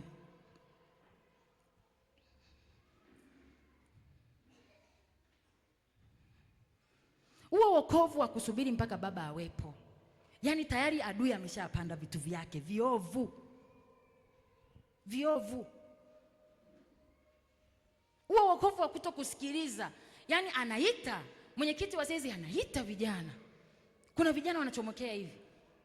Mpaka ile juzi nikawa nawarudisha mabinti. Yaani umri wa mabinti miaka 18, 17, 19 wanaitwa hapa. Hakuna kijana kuondoka, amepita hivi. Nikamwambia wewe, yaani huu umri unapita hivi. Ukifika kama mimi. Ukifika kama mimi wewe. Yaani una miaka 19, 20, 18 anakuita mwenyekiti wa CAs. Huwezi kutii. Fikisha umri kama wa kwake. Wewe humu ndani si tutakukoma wewe. Wakati huo wewe unasuka nywele zinaangukia huku. Si tutakukoma wewe. Tutakushika wewe. Tutakukamatia wapi wewe? Yuko hapo adui. Technically anapanda magugu taratibu. Maana mimi unajua baadaye nikarudi nikajifanyia tathmini. Hivi mimi nikiwa na huu umri, mbona nilikuwa sana napenda habari za kanisa? Huo umri wa ubinti huo. Yaani huo umri wa ubinti, jamani ungenitafuta mimi. Nilikuwa nawaambia dada Asa, yaani huo umri ningekuliaga kwa palanjo. Mimi msingenipata humu ndani. Yaani huo umri wa miaka 17, 18, 19 kwenda mpaka 25 ningekuliaga humu ndani. Yaani nimo humu ndani na huu moto. Wanasema Waislamu, wallahi.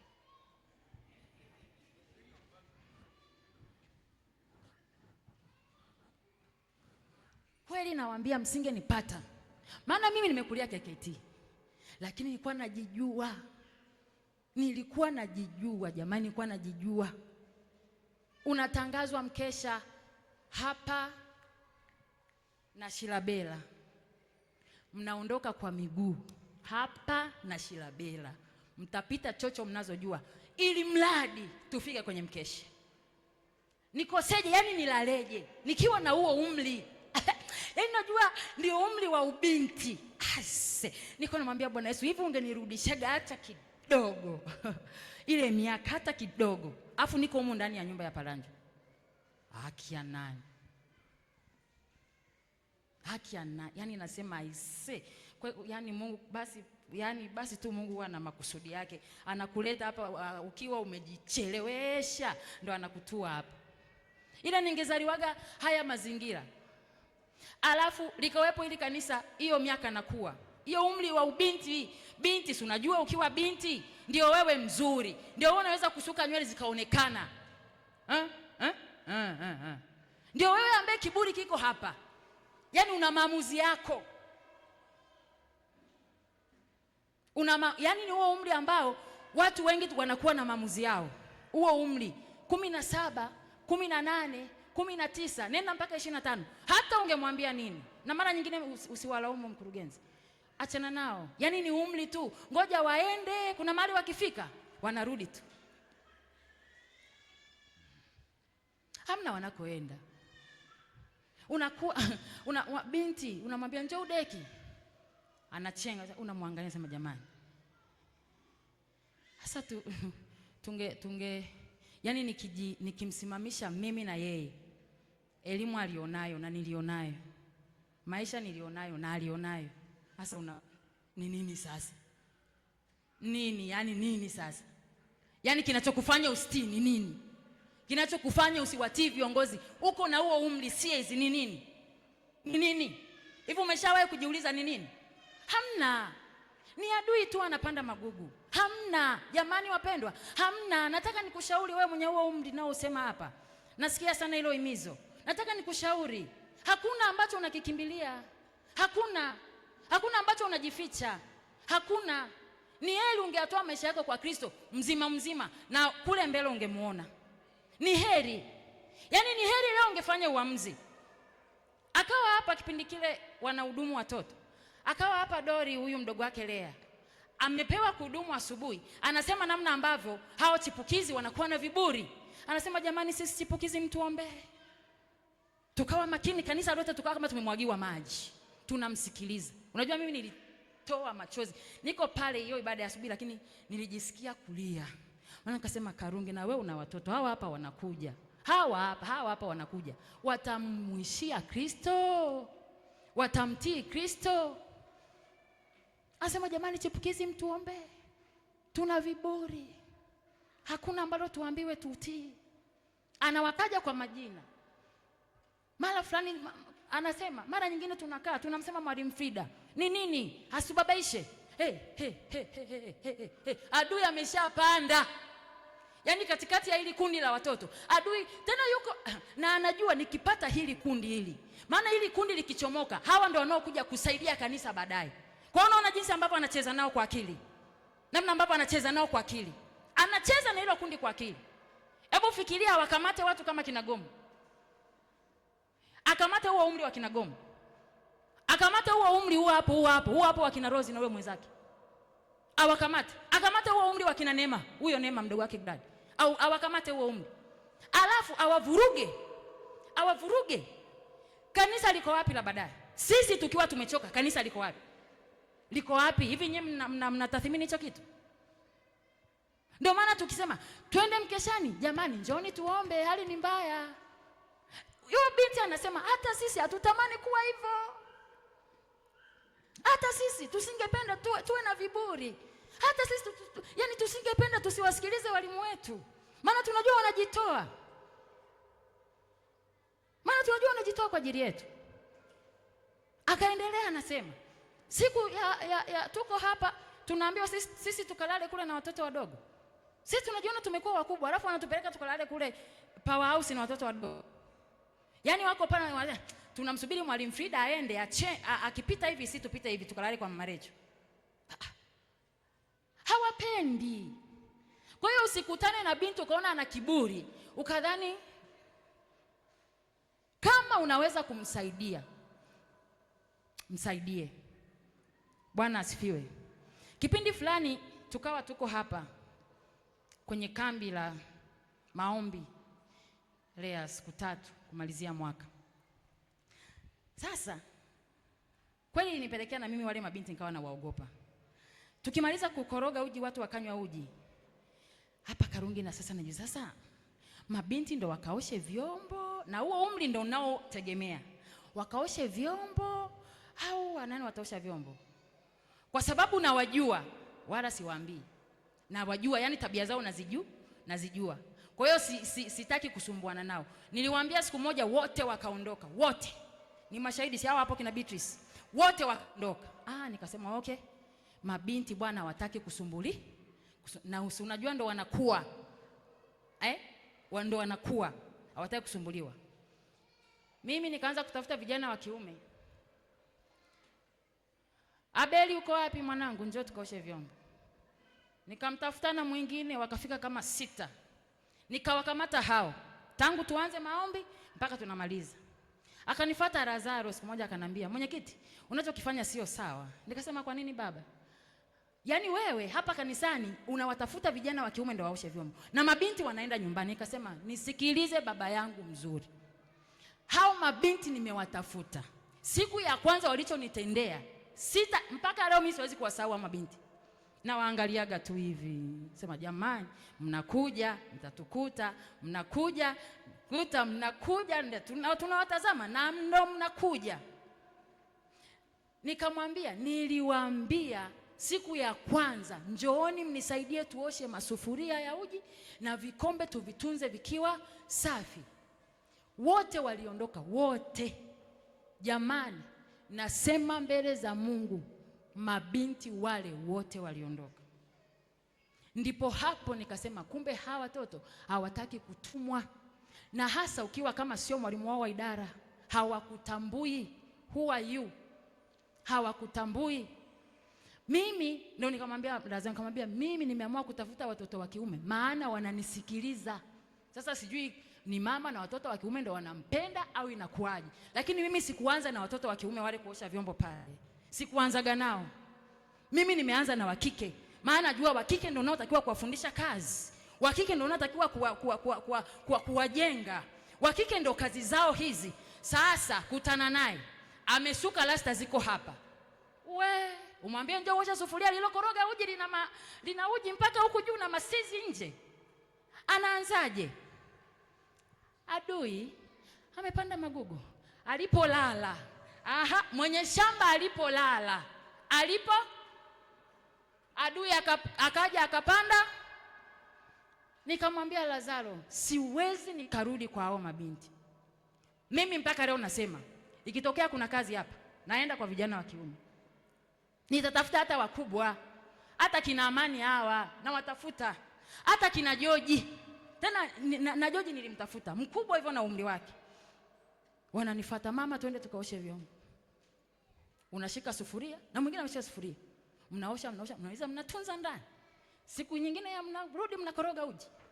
"Wanangu, njooni mkanisaidie." Na wao wanafurahia. Yaani, "Mama, twende." Wakamata mabinti sasa kama watakufurahia. Kama watafanya hiyo kazi kwa furaha hivyo. Hamna. Ndicho hicho kizazi tulicho nacho. Ndio maana tunatakiwa sana wanawake, tunatakiwa kukaza sana hapa. Tunatakiwa kukaza.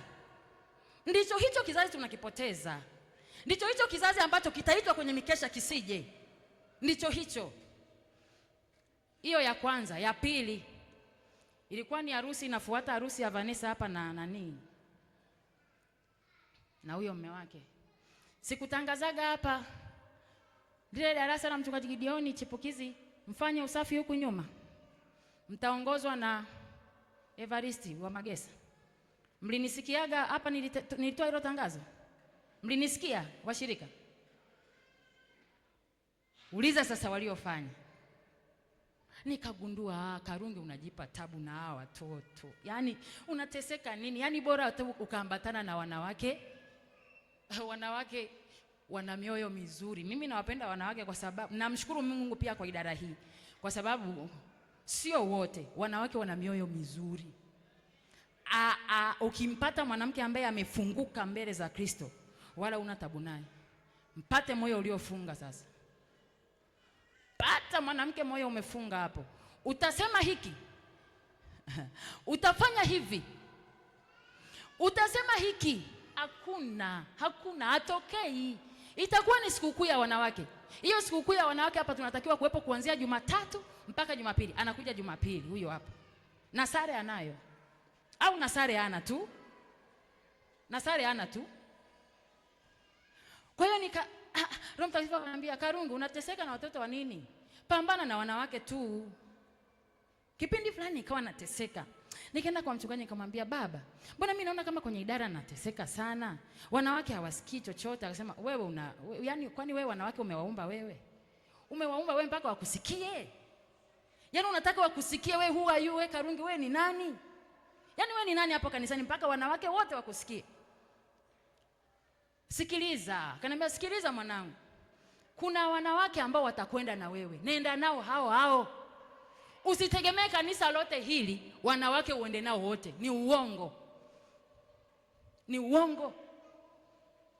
Nenda na moyo wa mtu uliyefunguka. Basi, yani usipate tabu. Kiongozi wa idara nataka nikutie moyo, usipate tabu. Kuna watu wachache ambao Bwana anakupa. Hao nenda nao hao. Kwa sababu wewe ufikiria, mtu hana sababu, yani kuna mtu unajua hana sababu ya kutokuja mkesha Ijumaa, mwanamke. Mume wake yumo humu ndani na hakuwa na changamoto yoyote. Yani hana changamoto kusema yani jamani nilichoka au mtoto aliumwa au ni mjamzito kwa kweli nilishindwa. Ana umri tu kama wa kwangu mimi hapa. Na mimi ni mkubwa.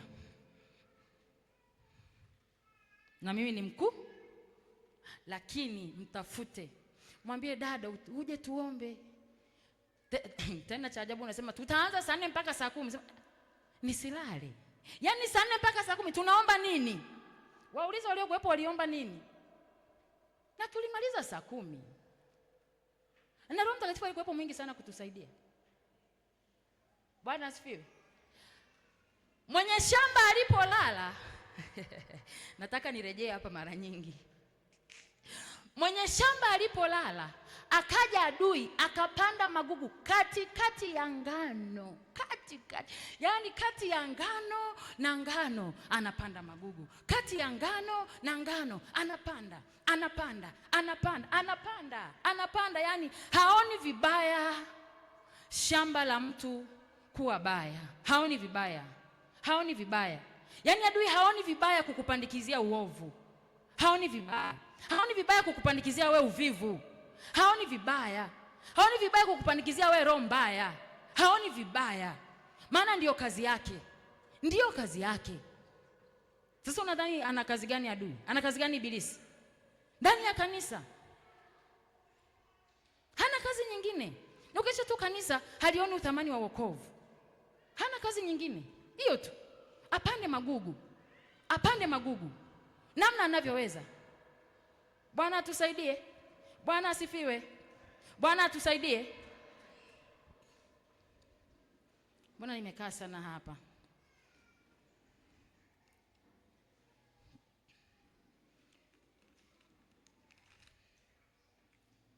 Kwa hiyo utii wa muamini utapungua siku kwa siku. Lakini pia jambo la tatu, upendo wake kwa Kristo kupungua siku kwa siku pia. Upendo wake kwa Kristo utapungua siku kwa siku. Siku kwa siku, upendo unapungua. Si mwanzoni ulikuwa na moto mzuri. Mwanzoni ulimpenda Kristo. Mwanzoni ulijitoa wewe. Dada ulijitoa. Wala wewe ukuwa hivyo. Wewe ulijitoa hata kama ni mgeni. Ulikokuwa ulijitoa wewe. Ulijitoa, ulimpenda Kristo. Ulikuwa na juhudi. Lakini siku zinavyoendelea kwenda, anakuja adui anapanda uovu. Kaka ukuwa hivyo, ndugu yangu ukuwa hivyo. Ukuwa hivyo jinsi ulivyo. Yaani sio wewe. Yaani wewe ukijiangalia kwa nini wewe? Alikuwa anatuambia hapa Priska. Yaani sasa hivi najipiga kichwa sema jamani Priska wewe umekuaje? Usipate tabu, ni adui anakuja, anapanda jambo lake, alafu anatulia. Akuone sasa. Kwa hiyo utaona ule upendo kwa Kristo siku kwa siku unapungua. Utapungua. Ulikuwa unaweza kukesha. Sasa hivi huwezi kukesha. Mtu mmoja nikamwandikia message, uje mkesha. Aliniandikia habari ya ibada ya sasa, nikamwambia njoo mkesha. Ananiuliza mkesha unaisha saa ngapi? Saa 6. Asa mkesha wakati mimi nimetangaza mkesha unaisha saa 10. Alafu unaniuliza saa 6 au asubuhi. Kwa hiyo anataka awe na masaa yake. Yaani unaona? Upendo wa Kristo umeanza kupungua. Tayari ukitangazwa mkesha anatamani angalau ungeishia saa 6. Sasa saa 6 ni mkesha huo? Saa 6 ni maombi ya kawaida bwana. Saa 6 sio mkesha. Yeyote ukija hapo kuondoka saa 6, huo sio mkesha. Ulikuwa tu na maombi ya kawaida. Mkesha unaanza usiku mpaka alfajiri, huo ndio mkesha. Bwana asifiwe. Huo ndio mkesha. Sasa huyo mtu ananiuliza, mkesha utaisha saa ngapi? Saa 6 au asubuhi? Mimi nikamwambia saa 10. Sikumuona na wala sikuona tena message. Nikasema tayari. Alafu sikumjua ni nani lakini. Bwana asifiwe. Kwa hiyo utaona upendo wako kwa Kristo unapungua taratibu. Taratibu. Siku kwa siku. Ulivyokuwa unampenda Kristo, wewe mwenyewe unajijua jamani. Roho Mtakatifu namwamini yuko hapa, anakuchunguzisha wewe maisha yako. Anakuchunguzisha maisha yako. Ulivyokuwa unajitoa, ulivyokuwa unapambana, ulivyokuwa unajitoa kwa Kristo, ulivyokuwa unatii, ulivyokuwa unashaukia, ulikuwa na ratiba thabiti kabisa kwamba nitakuwa kazini, nikitoka kazini nitakuwa kanisani, nikitoka kanisani nitakuwa nyumbani, au nitakuwa na shughuli hii na hii, nikimaliza hapa nitakuwa hapa Sasa hivi ile ratiba ya kanisani iko chini, yani iko chini baada ya kazi na vingine. Ratiba ya kanisani iko chini huku, nikipata muda ndo nitaenda. Nisipopata muda siendi. Ndipo hapo Jumatano mama akawa anatuuliza swali. Hivi inakuwaje kwamba mwanamke hapati ruhusa ya kwenda mkesha, lakini mwanamke huyo anapata ruhusa ya kutoka kwa mume wake kwenda kwenye harusi mpaka saa 6 usiku, saa 7, na mume wala amsumbui, wala mume asemi neno? Mbona umechelewa mke wangu nyumbani? Anajua alikuwa kwenye nini? Kwenye harusi. Sasa akasema inakuwaje sherehe yako wewe na Roho Mtakatifu huwezi kuikeshea, lakini unaweza kukesha kwenye harusi, watu wanaoana, unaweza ukakesha hapo, unaweza ukakaa hapo kwa muda wa kutosha, lakini muda wako na Roho Mtakatifu ni mchache. Na haupo tu, kwanza haupo.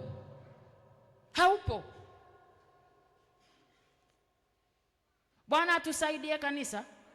Bwana asifiwe. Unachunguza hapo, unaliona hilo jinsi lilivyokaa. Yaani kuna mwanamke anasema, jamani mwenyekiti, mimi mume wangu akubali kabisa nitoke nyumbani usiku. Okay? Bwana akutunze, utaombea sebuleni kwako. Ikifika harusi, kwenye harusi mume anakubali bwana. Yaani mume akatai, mume akatai, mke wangu utaenda, na mara nyingine nitakusindikiza, mimi mume wako nakupenda wewe, nitakusindikiza, tutarudi wote usiku huo, tutarudi kwa gharama yoyote, tutafika kwenye harusi. Ila hakuna gharama ambayo tutaitumia kwenda kwenye mkesha, kwenda kwenye harusi yetu na Roho Mtakatifu. Tutapata nguvu, tutajitahidi sana kuwepo kwenye harusi mpaka masaa yaliyoenda, lakini hizo nguvu hatuwezi kuzitafuta kuwepo kwa Roho Mtakatifu. Yaani niwepo uweponi tu, yaani kuanzia hiyo saa 4 mpaka saa 10 niwe tu kwenye uwepo, niwemo tu. Baba yangu nisaidie, nimo tu kwenye uwepo wa Mungu. Siwezi kupata hayo masaa, ila masaa kwenye harusi nayapata. Mwenye shamba alipolala akaja adui akapanda magugu.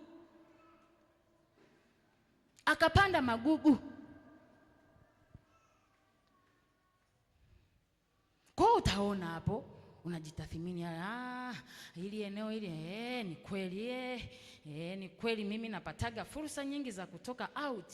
Yes, kuna out pia. Yaani unaweza ukatoka na mume wako out kuanzia usiku huo saa 2, saa 3, watoto wameshalala, katoka out na mume wako. Lakini ukimwambia mume wangu naomba out ya kwenda kanisani, mchungaji ajui kwamba na wewe ni mke wa mtu. Wewe ni mke wa mtu bwana, kaa nyumbani tulia. Wewe ni mke wa mtu. Mchungaji nini na mke wake? Na wewe ni mke wa mtu, kaa nyumbani tulia. Uende wapi? Uende wapi? Kanisani? Kunini? Kuomba?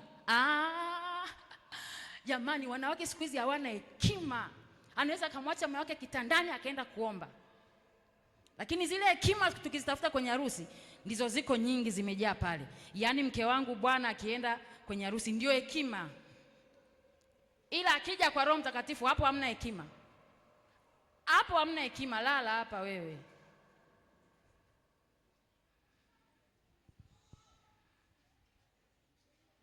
Mwenye shamba alipolala akaja adui akapanda magugu yake. Ndipo hapo utaona wako wawili wameokoka, wako ndani ya kanisa. Wako wawili wameokoka ndani ya, na wanazijua ratiba zote za kanisa. Kinakuja kimbembe hapo. Yaani hapo inakuja kazi. Jamani, tutakesha. Wanawake tutakesha. Mwanaume mruhusu mke wako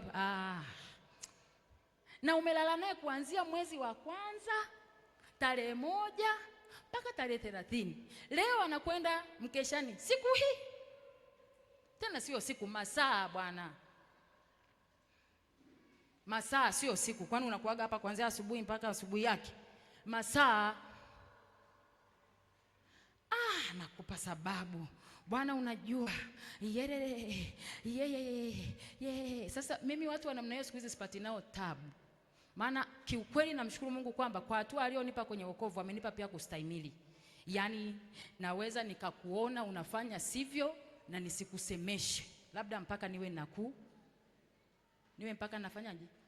Nakuweza. Kama sikuwezi, wala Bwana awe pamoja nawe. Bwana awe pamoja na wewe. Kwa hiyo ni lazima ndugu zangu ifike hatua ujiangalie upendo wako kwa Kristo ndivyo ulivyokuwa. Ndivyo ulivyompenda Bwana wewe. Yaani hicho kiwango ndicho nacho hicho. Ndicho kweli, ndicho kweli. Ndicho kweli, ndicho hicho. Au adui ameshaweka mambo yake mengi ndani yako. Umeanza kuwa na visingizio vingi. Visingizio, yaani mtu ana visingizio, hata usiku ana kisingizio. Basi mchana hatapatikana na usiku ana kisingizio. Bwana atusaidie kanisa. Bwana Yesu asifiwe. Jiangalie tu. Upendo wako ulivyokuwa mwanzo ndivyo hivyo. Jambo la 4. Nguvu ya huyu Mkristo inaanza kupungua siku kwa siku. Na baadaye anakuwa Mkristo jina. Yumo ndani ya kanisa. Sio kwamba anakuwa nje. Nguvu yake inaanza kupungua. Kwa sababu amelizoelea neno, utii wake umepungua, upendo kwa Kristo umepungua. Kisha nguvu yake inapungua siku kwa siku. Kwa sababu alipookoka alijazwa Roho Mtakatifu. Alijazwa.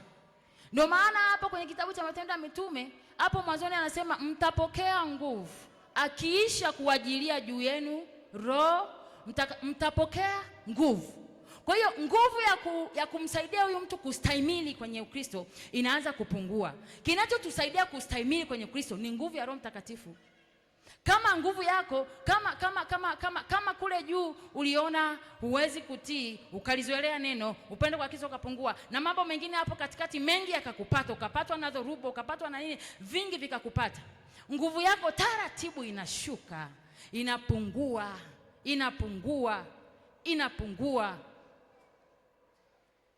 Kwa hiyo mtu nguvu yake inapungua.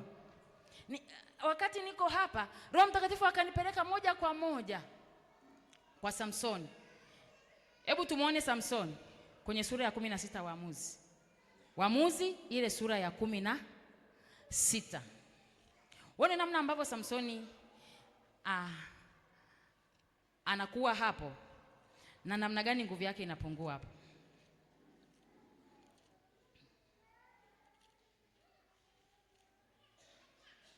Waamuzi sura ya 16. Ukianzia mstari wa Ukianzia mstari wa kwanza, tunaona hapo Samsoni akaenda Gaza, akaona huko mwanamke kahaba, akaingia kwake. Tayari adui ameshaanza kupanda magugu hapa.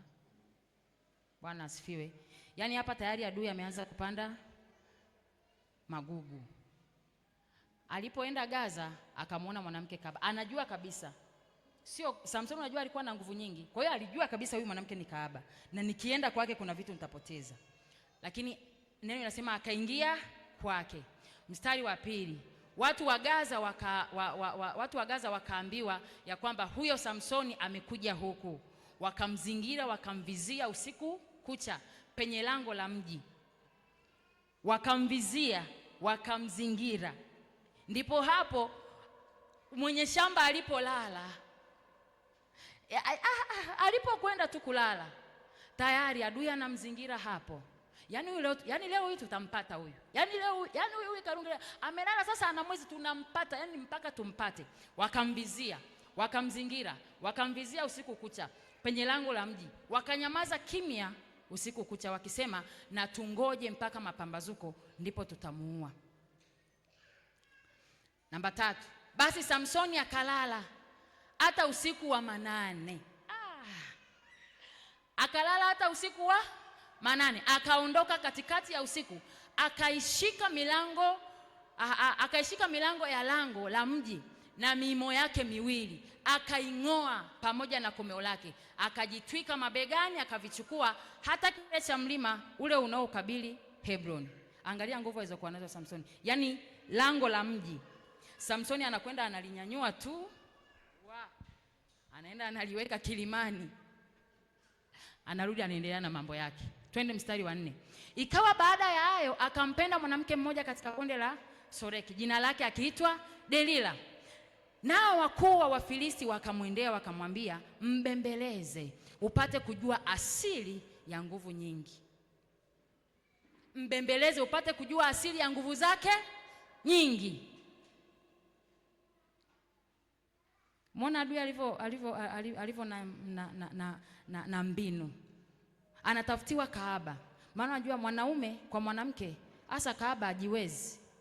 Anaanguka tu. Anaanguka mara moja. Mbembeleze upate kujua asili ya nguvu zake nyingi. Kwa hiyo yuko hapo adui anajua nguvu zako wewe ni Roho Mtakatifu. Kuna vitu viko hapo vinakuzingira ambavyo unajua, hebu tusaidie, hizi nguvu alizonazo hizi zinatoka wapi? Hizi zinatoka akiwa kwenye kusanyiko. Anazipata akiwa ibadani. Anazipata akisoma neno. Anazipata akiwa na wenzake. Anazipata akitii. Anazipata akiomba. Kwa hiyo hayo yote adui anaanza kuyafifisha. Anayafifisha. Yaani uone umuhimu wa kwenda ibada, uone umuhimu wa kuomba, uone umuhimu wa kusanyiko. Utakuja Jumapili dada na kaka. Mbembeleze ujue. Hivi mmeusoma huo mstari lakini. Mbembeleze upate kujua asili ya nguvu zake. Asili lakini mnaweza kutafakari huu mstari. Sasa wewe asili za nguvu zako ni nini? Wewe asili ili kusudi uwe na nguvu kwenye Ukristo, asili ya nguvu zako zinatoka wapi?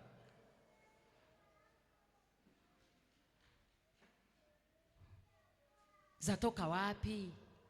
Mama yangu, zatoka wapi? Kaka yangu, zatoka wapi?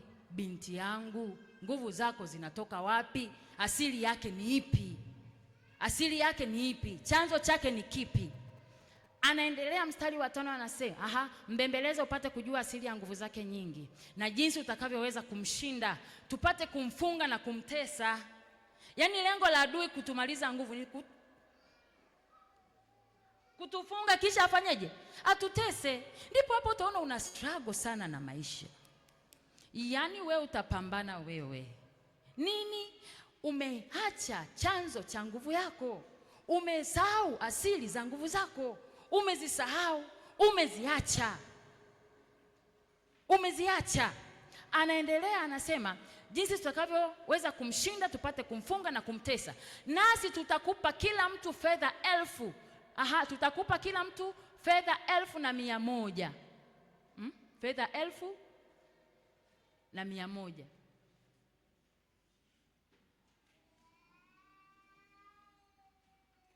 Delila anaanza kazi sasa ya kwanza, ubembelezi. Namba 6 inasema, Delila akamwambia Samsoni, tafadhali uniambie asili ya nguvu zako nyingi na jinsi uwezavyo kufungwa. Yaani Samsoni naye sijui alikuwa na kichwa gani. Hivi mnasoma huo mstari mnauelewa? Yaani anaambiwa kabisa na Delila, eti tafadhali niambie, eti Masonga, niambie chanzo cha nguvu zako ili niweze kukufunga ili uteswe. Samsoni alikuwa na, tusimwangalie Samsoni. Alipolala akaja adui akapanda tayari, yani ufahamu Samsoni hana. Si yuko kwa Kaaba, hana ufahamu. Kwa hiyo hata hicho anachoambiwa iwezekana hakukitafakari sana, yani tafakari yake ilikuwa ndogo. Yani umeshaambiwa niambie asili za nguvu zako ili kusudi nifanye nini? Nikufunge ili uteswe. Hivi wewe ungesikia hiyo sentence ungekubaliana na hayo maneno? Sema, yani mimi nikuambia nguvu zangu zinatoka alafu unitese? Si unatoka kama kichaa. Samsoni hakutoka. Akaanza. Samsoni akamwambia, wakinifunga kwa kamba mbichi 7 ambazo hazijakauka bado, hapo ndipo nitakuwa dhaifu. Wanafanya majaribio, twende. Hapo wanafanya majaribio. Ndipo wakuu wa Filisti wakamletea kamba mbichi 7 zilizokauka, naye akamfunga nazo. Na yule mwanamke alikuwa na watu katika chumba cha ndani wakimuotea. Basi akamwambia Samsoni, Wafilisti wanakuja. Ndipo akazikata zile kamba kama vile uzi wa kamba ukatavyo ukiguswa na moto. Basi hiyo asili ya nguvu zake haikujulikana bado. Delila akamwambia Samsoni, tazama, umenidhihaki na kuniambia uongo. Sasa tafadhali niambie waweza kufungwa na kitu gani? Yaani bado yuko kwenye mtego Samsoni. Jamani, kumbe makahaba ni watu wabaya. Bwana asifiwe. Mwanaume uliyeko hapa, ukiona kahaba na kufuatilia, ndo ana ubembelezi kama huu. Kimbia haraka sana, rudi tu kwa mke wako. Na kama hujaoa, msubiri Bwana akupe. Tuliambiwa hapa Jumapili na mchungaji, acha shortcut. Bwana asifiwe. Usifanye shortcut. Mstari wa 11 akamwambia, wakinifunga tu kwa kamba mpya ambazo mtu hakufanya kazi nazo, hapo ndipo nitakuwa dhaifu, nitakuwa kama wanadamu wenzangu. Kumbe alikuwa kama, yani Samsoni alikuwa si kama wanadamu wenzake wenye nguvu ambazo, yani wanadamu wengine hawakuwa na nguvu kama za Samsoni. Ukisoma kule juu, kianzia huko juu, utaona nguvu zake zilikuwa wapi. Basi Delila akatoa kamba mpya akamfunga nazo. Akamwambia, Wafilisti wanakuja Samsoni. Akamwambia, Wafilisti wanakujia Samsoni. Na wale wenye kuotea walikuwa katika chumba cha ndani. Naye akazikata, akazitupa kutoka mikononi mwake kama uzi mara nyingine.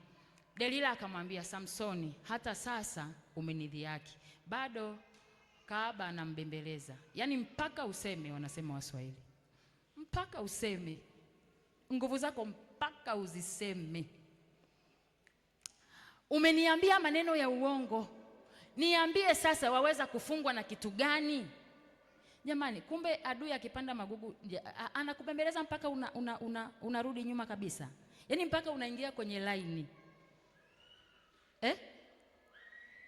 Eti anamwambia, niambie unaweza kufungwa na kitu gani?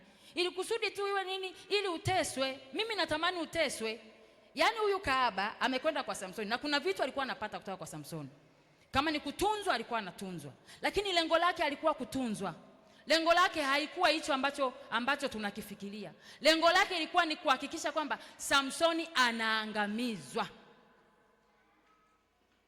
Ndio hii tumeona hapa.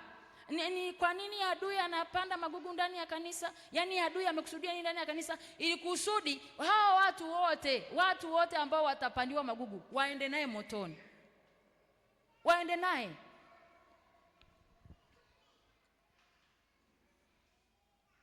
Sasa Mstari wa 13, Delila akamwambia Samsoni, hata sasa umenidhihaki, umeniambia maneno ya uongo. Niambie sasa, waweza kufungwa na kitu gani? Akamwambia, ukivifuma hivi vishungi 7 vya nywele za kichwa changu katika mtande wa nguo. Basi akazifunga kwa misumari. Akamwambia, Samsoni, Wafilisti wanakujia. Naye akaamka usingizini, akaung'oa ule msumari na ule mtande. Bado nguvu zimo, bado nguvu zimo. Bwana asifiwe. Mstari wa 15, mwanamke akamwambia, wawezaje kusema nakupenda? Yaani Samson, unaniambia nakupenda wakati uniambia siri ya nguvu zako mimi nikakufunga ili uteswe? Wawezaje kusema nakupenda? Aya, na moyo wako haupo pamoja nami. Anaendelea kumbembeleza. Wanawake ni wataalamu kwa kubembeleza jamani. Makahaba, usije ukaanguka kwenye shimo la kahaba. Mwanaume tafadhali. Yaani utajua wewe wokovu umeishiaje? Utajua umemwachaje mke wako? Utajua watoto wako wapi kwa sababu ya kahaba huyu? Wala hukuniambia asili ya nguvu zako nyingi. Ikawa kwa vile walivyomsumbua kwa maneno yake kila siku na kumudhi, roho yake ikadhikika hata kufa. Roho ya Samsoni sasa nasema, huyu mwanamke ananisumbua kila siku, kila mara ananiuliza nguvu zangu, namwambia hiki itoke, namwambia sasa. Samsoni akaingia kwenye mstari. Ndipo alipomwambia yote yaliyokuwa moyoni mwake. Akamwambia, wembe haukupita juu ya kichwa changu kamwe, maana mimi nimekuwa mnadhiri wa Mungu tangu tumboni mwa mama yangu. Nikinyolewa tayari, nikinyolewa ndipo nguvu zangu zitanitoka, nami nitakuwa dhaifu, nitakuwa kama wanadamu wenzangu. Yaani amejishusha kiwango mpaka chakuwa kama wanadamu wenzake. Ndivyo hivyo alivyo Mkristo. Ule uthamani wa wokovu ndani yake haoni. Anajishusha kiwango cha kutoka hapo kwenye uthamani wake mpaka kuwa kama watu wengine wa mtaani humu. Ndivyo ilivyo. Ndivyo ilivyo. Haya, tuendelee. Mstari wa twende. Delila ona ya kuwa amemwambia yote aliyokuwa moyoni mwake, akatuma mtu akawaita wakuu wa Wafilisti akisema, njoni huku mara hii tu, maana ameniambia yote alionayo moyoni mwake. Ndipo wakuu wa Wafilisti wakamwendea, wakachukua ile fedha mikononi mwao. Naye akamlaza usingizi magotini pake. Kisha akamwita mtu akavinyoa vile vishungi 7 vya nywele za kichwa chake. Akaanza kumsumbua, nguvu zake zikamtoka. Sasa unajiuliza, hivi wakati ananyolewa huo wembe wa kwanza hakusikia kwenye kishungi cha kwanza? Alikuwa asikii? Alipolala adui wakaja wakapanda maguu. Alikuwa asikii? Yaani hivi umelala usingizi upi mpaka anakuja mtu aanze kukunyoa aka kwanza sha akate sha kapili? Ni usingizi wa mapepo tu. Kama wa kawaida utasikia. Yaani ni usingizi wa adui tu. Kama ni usingizi wa kawaida, ukiwa na ratiba zako na Roho Mtakatifu, hamna usingizi wa hivyo. Haupo. Kwa hiyo kisha akasema, Samsoni, Wafilisti wanakujia. Akaamka katika usingizi wake, akasema, nitakwenda nje kama siku nyingine. Kumbe alikuwa akitoka Samsoni na manguvu yake anafanya mambo ya ajabu. Tumeona alikwenda akalichukua geti la mji, yaani geti la mji. Kama hapa Geita tungekuwa na uzio, kungekuwa na geti labda polini hapo Katoro. Hilo geti ndilo likuruhusu kuingia kwenye mji wa Geita. Sasa fikiria liko namna gani. Kwa hiyo anaenda analibeba, analipeleka kwingine. Sasa kisha akasema, Samsoni, Wafilisti wanakujia. Delila anamwambia. Akaamka katika usingizi wake akasema, nitakwenda nje kama siku nyingine. Ndivyo hivyo Wakristo tulivyo. Sema, basi hapa nitafanya kama siku nyingine. Sikuwa naomba, nitaomba. Nilikuwa napenda ibada, nitakwenda ibadani. Nitaanza kumpenda Mungu. Yaani unaanza kujitafutia nguvu. Yaani unaanza angalau ujisikie unarudi kwenye mstari. Ndio Samsoni hapa anasema nitakwenda kama siku nyingine na kujionyesha, lakini hakujua kuwa Bwana amefanyaje? Bwana amefanyaje? Ndivyo tulivyo sasa. Ndivyo tulivyo. Mara ngapi wewe Bwana amekuacha? Si ni shahidi wewe mwenyewe. Bwana amekuacha. Ndivyo ilivyo. Wafilisti wakamkamata, wakamng'oa macho, wakatelemka naye mpaka Gaza, wakamfunga kwa vifungo vya shaba, naye alikuwa akisaga ngano katika gereza. Mtu aliyekuwa akifanya maajabu anarudi kusaga ngano. Mstari unaofuata, lakini zile nywele za kichwa chake zikaanza kukua, ashukuriwe Bwana Yesu, tena baada ya kunyolewa kwake. Sasa ndipo tunapofuata hapo. Kisha wakuu wa Wafilisti wakakusanyika ili kumtolea sadaka Dagon mungu wao na kufurahi, maana walisema, Mungu wetu amemtia Samsoni adui wetu mikononi mwetu. Yaani namna ambavyo ulikuwa ukizipiga madhabahu za giza, tayari ulikuwa adui kwenye ufalme. Bwana tusaidie. Ulikuwa adui kwenye ufalme. Ulivyokuwa ukiwaombea watu waokoke, ulikuwa adui kwenye ufalme. Ulivyokuwa ukiangamiza kazi mbaya za shetani, ulikuwa adui kwenye ufalme. Sasa unarudi nyuma, unaruhusu adui anapanda magugu, unarudi nyuma. Wanakupata. Wanapokupata ndo wanazungumza hivi, wanafurahi kukupata. Yaani huyu aliyekuwa anatutesa kwenye ufalme, sisi ametutesa sana, ameupiga sana ufalme. Huyu ametutesa, amezipiga sana madhabahu za giza. Kwa hiyo leo tumempata. Na hao watu walipomwona wakamuhimidi Mungu wao. Twende mtu wa media.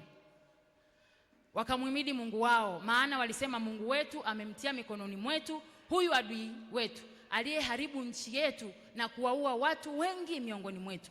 Ikawa mioyo yao iliposhangilia, wakasema, mwiteni Samsoni ili atufanyie michezo. Basi wakamwita Samsoni atoke gerezani, akacheza mbele yao, wakamweka katikati ya nguzo mbili. Samsoni akamwambia yule kijana aliyemshika mkono, niache nizipapase nguzo ambazo nyumba hii inazikalia, nipate kuzitegemea. Basi nyumba ile ilikuwa imejaa watu, waume kwa wake, na wakuu wote wa Wafilisti walikuwamo humo. Na juu ya dari palikuwa na watu 3,000 waume kwa wake, waliokuwa wakitazama wakati Samsoni alipocheza, wanamdhihaki. Samsoni akamwita Bwana, akasema, Bwana Mungu, nikumbuke na kuomba, ukanitie nguvu na kuomba mara hii tu. Jamani, soma hapo baoni. Ni Biblia hiyo. Ni hayo ni maombi ya Samsoni kurejeshewa nguvu. Samsoni akamwita Bwana akasema, Bwana Mungu, unikumbuke na kuomba, ukanitie nguvu na kuomba mara hii tu, Mungu, ili nipate kujilipiza kisasi juu ya Wafilisti kwa ajili ya macho yangu mawili, kwa ajili ya nguvu zangu walizozichukua, walizonidanganya kupitia kahaba. Kisha Samsoni akazishika nguzo mbili za katikati ambazo nyumba ile ilikaa juu yake, akazitegemea, moja mkono wake wa kuume, moja mkono wake wa kushoto. Samsoni akasema, na nife pamoja na hawa Wafilisti. Akainama kwa nguvu zake zote, ile nyumba ikawaangukia hao wakuu na watu wote waliokuwa ndani yake. Basi wale watu aliowaua wakati wa kufa kwake walikuwa wengi kuliko wale aliowaua wakati wa uhai wake. Bwana atusaidie. Bwana Yesu asifiwe. Utaona kwamba tulikuwa tunaangalia ni kwa namna gani ambavyo adui hupanda magugu ndani ya kanisa, kuhakikisha kwamba nguvu zako zinatoweka. Ile nguvu uliyokuwa nayo mwanzo, ule ujasiri uliokuwa nao mwanzo, kile kicho ulichokuwa nacho mwanzo, ile namna ya kumpenda Mungu uliyokuwa nayo mwanzo inatoweka. Na ikishatoweka ndipo hapo adui anakuweza. Nguvu ikishatoweka ndani yako ndipo hapo adui anakuweza. Yanatumwa majeshi ya pepo wabaya juu yako, ndipo hapo adui anapokuweza. Kwa hiyo utaona hapo Samsoni jinsi kilivyomtokea, na nimetaka tusome hiyo mistari yote ili kusudi tujue nini kimemtokea Samsoni. Bwana atusaidie. Kwa hiyo nguvu ya huyu Mkristo inaanza kupungua siku kwa siku, na baadaye anakuwa ni Mkristo jina. Kwa ni Mkristo jina, hana nguvu ya Mungu ndani yake, hana ile nguvu ambayo inampa kuwa na ujasiri mbele za watu, haipo. Tumalizie sasa, kama muamini natakiwa kufanya nini kuhakikisha adui hapandi magugu? Kama muamini natakiwa kufanya nini? Kipengele cha mwisho hiki. Namba 1, kuepuka au kukataa usingizi wa kiroho na kuhakikisha unakuwa macho rohoni muda wote. Kuepuka au kukataa usingizi wa kiroho na kuhakikisha nakuwa macho. Yaani njia ninazopita, nikiona kuna namna adui anataka kuniweza, lazima niwe active. Yaani niwe active, nimjue, yaani nizijue hila za adui, nizijue hila za adui mapema, nizijue hila za adui mapema. Namba 2, kwa sababu niko ulimwenguni lazima nijilinde na yule mwovu, asije akanipandia uovu, asije akanipandia uovu. Na hii itanipeleka kila mara kufanya tathmini. Bwana Yesu asifiwe. Bwana atusaidie kanisa. Kwa sababu niko ulimwenguni lazima nijilinde na yule mwovu. Ukisoma hapo mstari kuanzia mstari wa kwenye hicho kitabu tulichoanza nacho cha Mathayo, utaona hapa anasemaje Yesu hapa. Anasema, akajibu akasema, azipandaye zile mbegu njema ni mwana wa Adamu, lile konde ni ulimwengu, zile mbegu njema ni wana wa ufalme, mbegu njema ni wana wa ufalme, na yule na yale magugu ni wana wa yule mwovu. Yule adui aliyepanda ni Ibilisi. Mavuno ni mwisho wa dunia, na wale wavunao ni malaika. Basi kama vile magugu yakusanywavyo na kuchomwa motoni, ndivyo itakavyokuwa katika mwisho wa dunia. Mwana wa Adamu atawatuma malaika zake, nao watakusanya kutoka katika ufalme wake machukizo yote na hao wanaotenda maovu. Sasa kwa sababu niko ulimwenguni lazima nijilinde kila mara. Yaani lazima nijitazame. Ninapojilinda nijifanyie tathmini. Ila mwezi wa kwanza nilianza nikiwa hivi. Sasa ni mwezi wa 2, wa 3, wa 4, wa 5. Sasa ni mwezi wa 7. Nikoje? Wokovu wangu ukoje? Kuna namna nimelegalega, kuna namna sitii, kuna namna nimelizoelea neno, kuna namna nimepunguza kiwango changu cha kumpenda Kristo. Lazima nijifanyie tathmini hapa. Kwa sababu ili mradi niko ulimwenguni, bado sijafa. Lazima nijifanyie tathmini. Na nikiona kuna mahali nalegea, nijue kabisa adui ameshapanda uovu ndani yangu. Maana mimi sikuwa hivi jamani. Sikuwa hivi. Mimi sikuwa hivi. Yaani jiambie kabisa, mimi mbona sikuwa hivi? Karungi, mbona ukuwa hivi wewe? Mbona ukuwa hivi? Sikuwa hivi. Namba 3, kuhakikisha nguvu zangu nilizozipata baada ya kumpokea Roho Mtakatifu hazipungui bali zinaongezeka. Nguvu zangu zisipungue bali ziongezeke. Kila mara nguvu zangu zisipungue, ziongezeke. Ndipo hapo tunaporejea kwenye kitabu cha Matendo ya Mitume. Anasema, nanyi mtapokea nguvu akiisha kuajilia juu yenu Roho Mtakatifu. Sasa ile nguvu ambayo nilipokea wakati naokoka lazima iwe na hatua za kuongezeka. Lazima iwe na hatua. Wakati naokoka mwezi wa kwanza nilikuwa hivi, mwezi wa pili nikawa hivi, mwaka wa kwanza nikawa hivi, lakini leo ni mwaka wa 4. Natakiwa niwe na hatua gani kama Mkristo? Baada ya kujazwa nguvu za Roho, natakiwa niwe na hatua gani? Yaani nyumbani kwangu natakiwa kuwaje? Kazini kwangu natakiwa kuwa namna gani? Nikiwa na ratibu mambo ya Kristo, natakiwa kuwa kwenye hali gani? Hatua zangu ni zipi? Mbona hatua zetu sisi haziongezeki? Mbona sisi tuna hatua zile zile? Mbona haziongezeki? Ndipo hapo ambapo unaona anasema Samsoni, nitatoka nje nikajionyeshe. Anasema nitatoka kama ilivyo kawaida yangu nikajionyeshe. Kumbe kawaida yake ilikuwa ni manguvu. Yaani kawaida ya Samsoni ni manguvu. Manguvu ya kumsaidia kuteketeza ufalme wa shetani. Manguvu. Sasa zile nguvu hazipo. Hazipo. Kwa ni lazima pia kwamba kwa sababu nimeshakusha lazima nguvu zangu nihakikishe hazipungui bali zinaongezeka. Kile inapoitwa leo, nguvu zikipungua tu nijue kabisa adui ameisha panda magugu ndani yangu. Kwa nini nguvu zangu zipungue? Kwa nini kumpenda Kristo kupungue? Kwa nini? Kwa nini? Lazima ujiulize swali, kwa nini? Kwa nini zipungue? Kwa nini niko hivi? Kwa nini na Ukristo wa namna hii? Kwa nini? Ukiwasoma watu kwenye Biblia, ukijitathmini na wewe ndivyo hivyo. Najua kila mtu hapa anamtazama mtu mmoja kwenye Biblia, anajifunza kwamba mimi natamani niwe kama, huwa nawauliza wanangu, wewe unatamani uwe kama nani kwenye Biblia? Unatamani uwe kama nani? Yaani unaisoma Biblia, si unazisikia habari zake, unataka uwe kama nani kwenye Biblia? Mmoja akanambia nataka niwe kama Yusufu. Kumbe Yusufu alilala. Yusufu alikuwaga hivyo kama wewe ulivyo hivyo. Yaani Yusufu alikuwaga hivyo. Alipokuwa kwa baba yake anaziota ndoto, alikuwa kama wewe hivyo.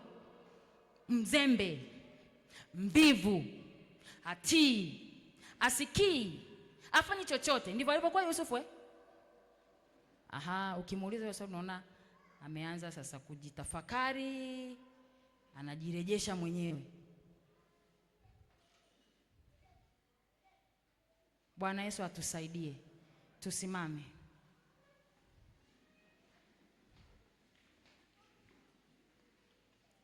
Najua nimetumia muda mrefu na mimi nitamani niwahi kumaliza. Katika siku ambazo nilikuwa natamani niwahi kumaliza kuhubiri ilikuwa ni leo. Yaani ilikuwa ni leo kabisa, nilikuwa natamani nitumie angalau lisali moja niwe nimemaliza.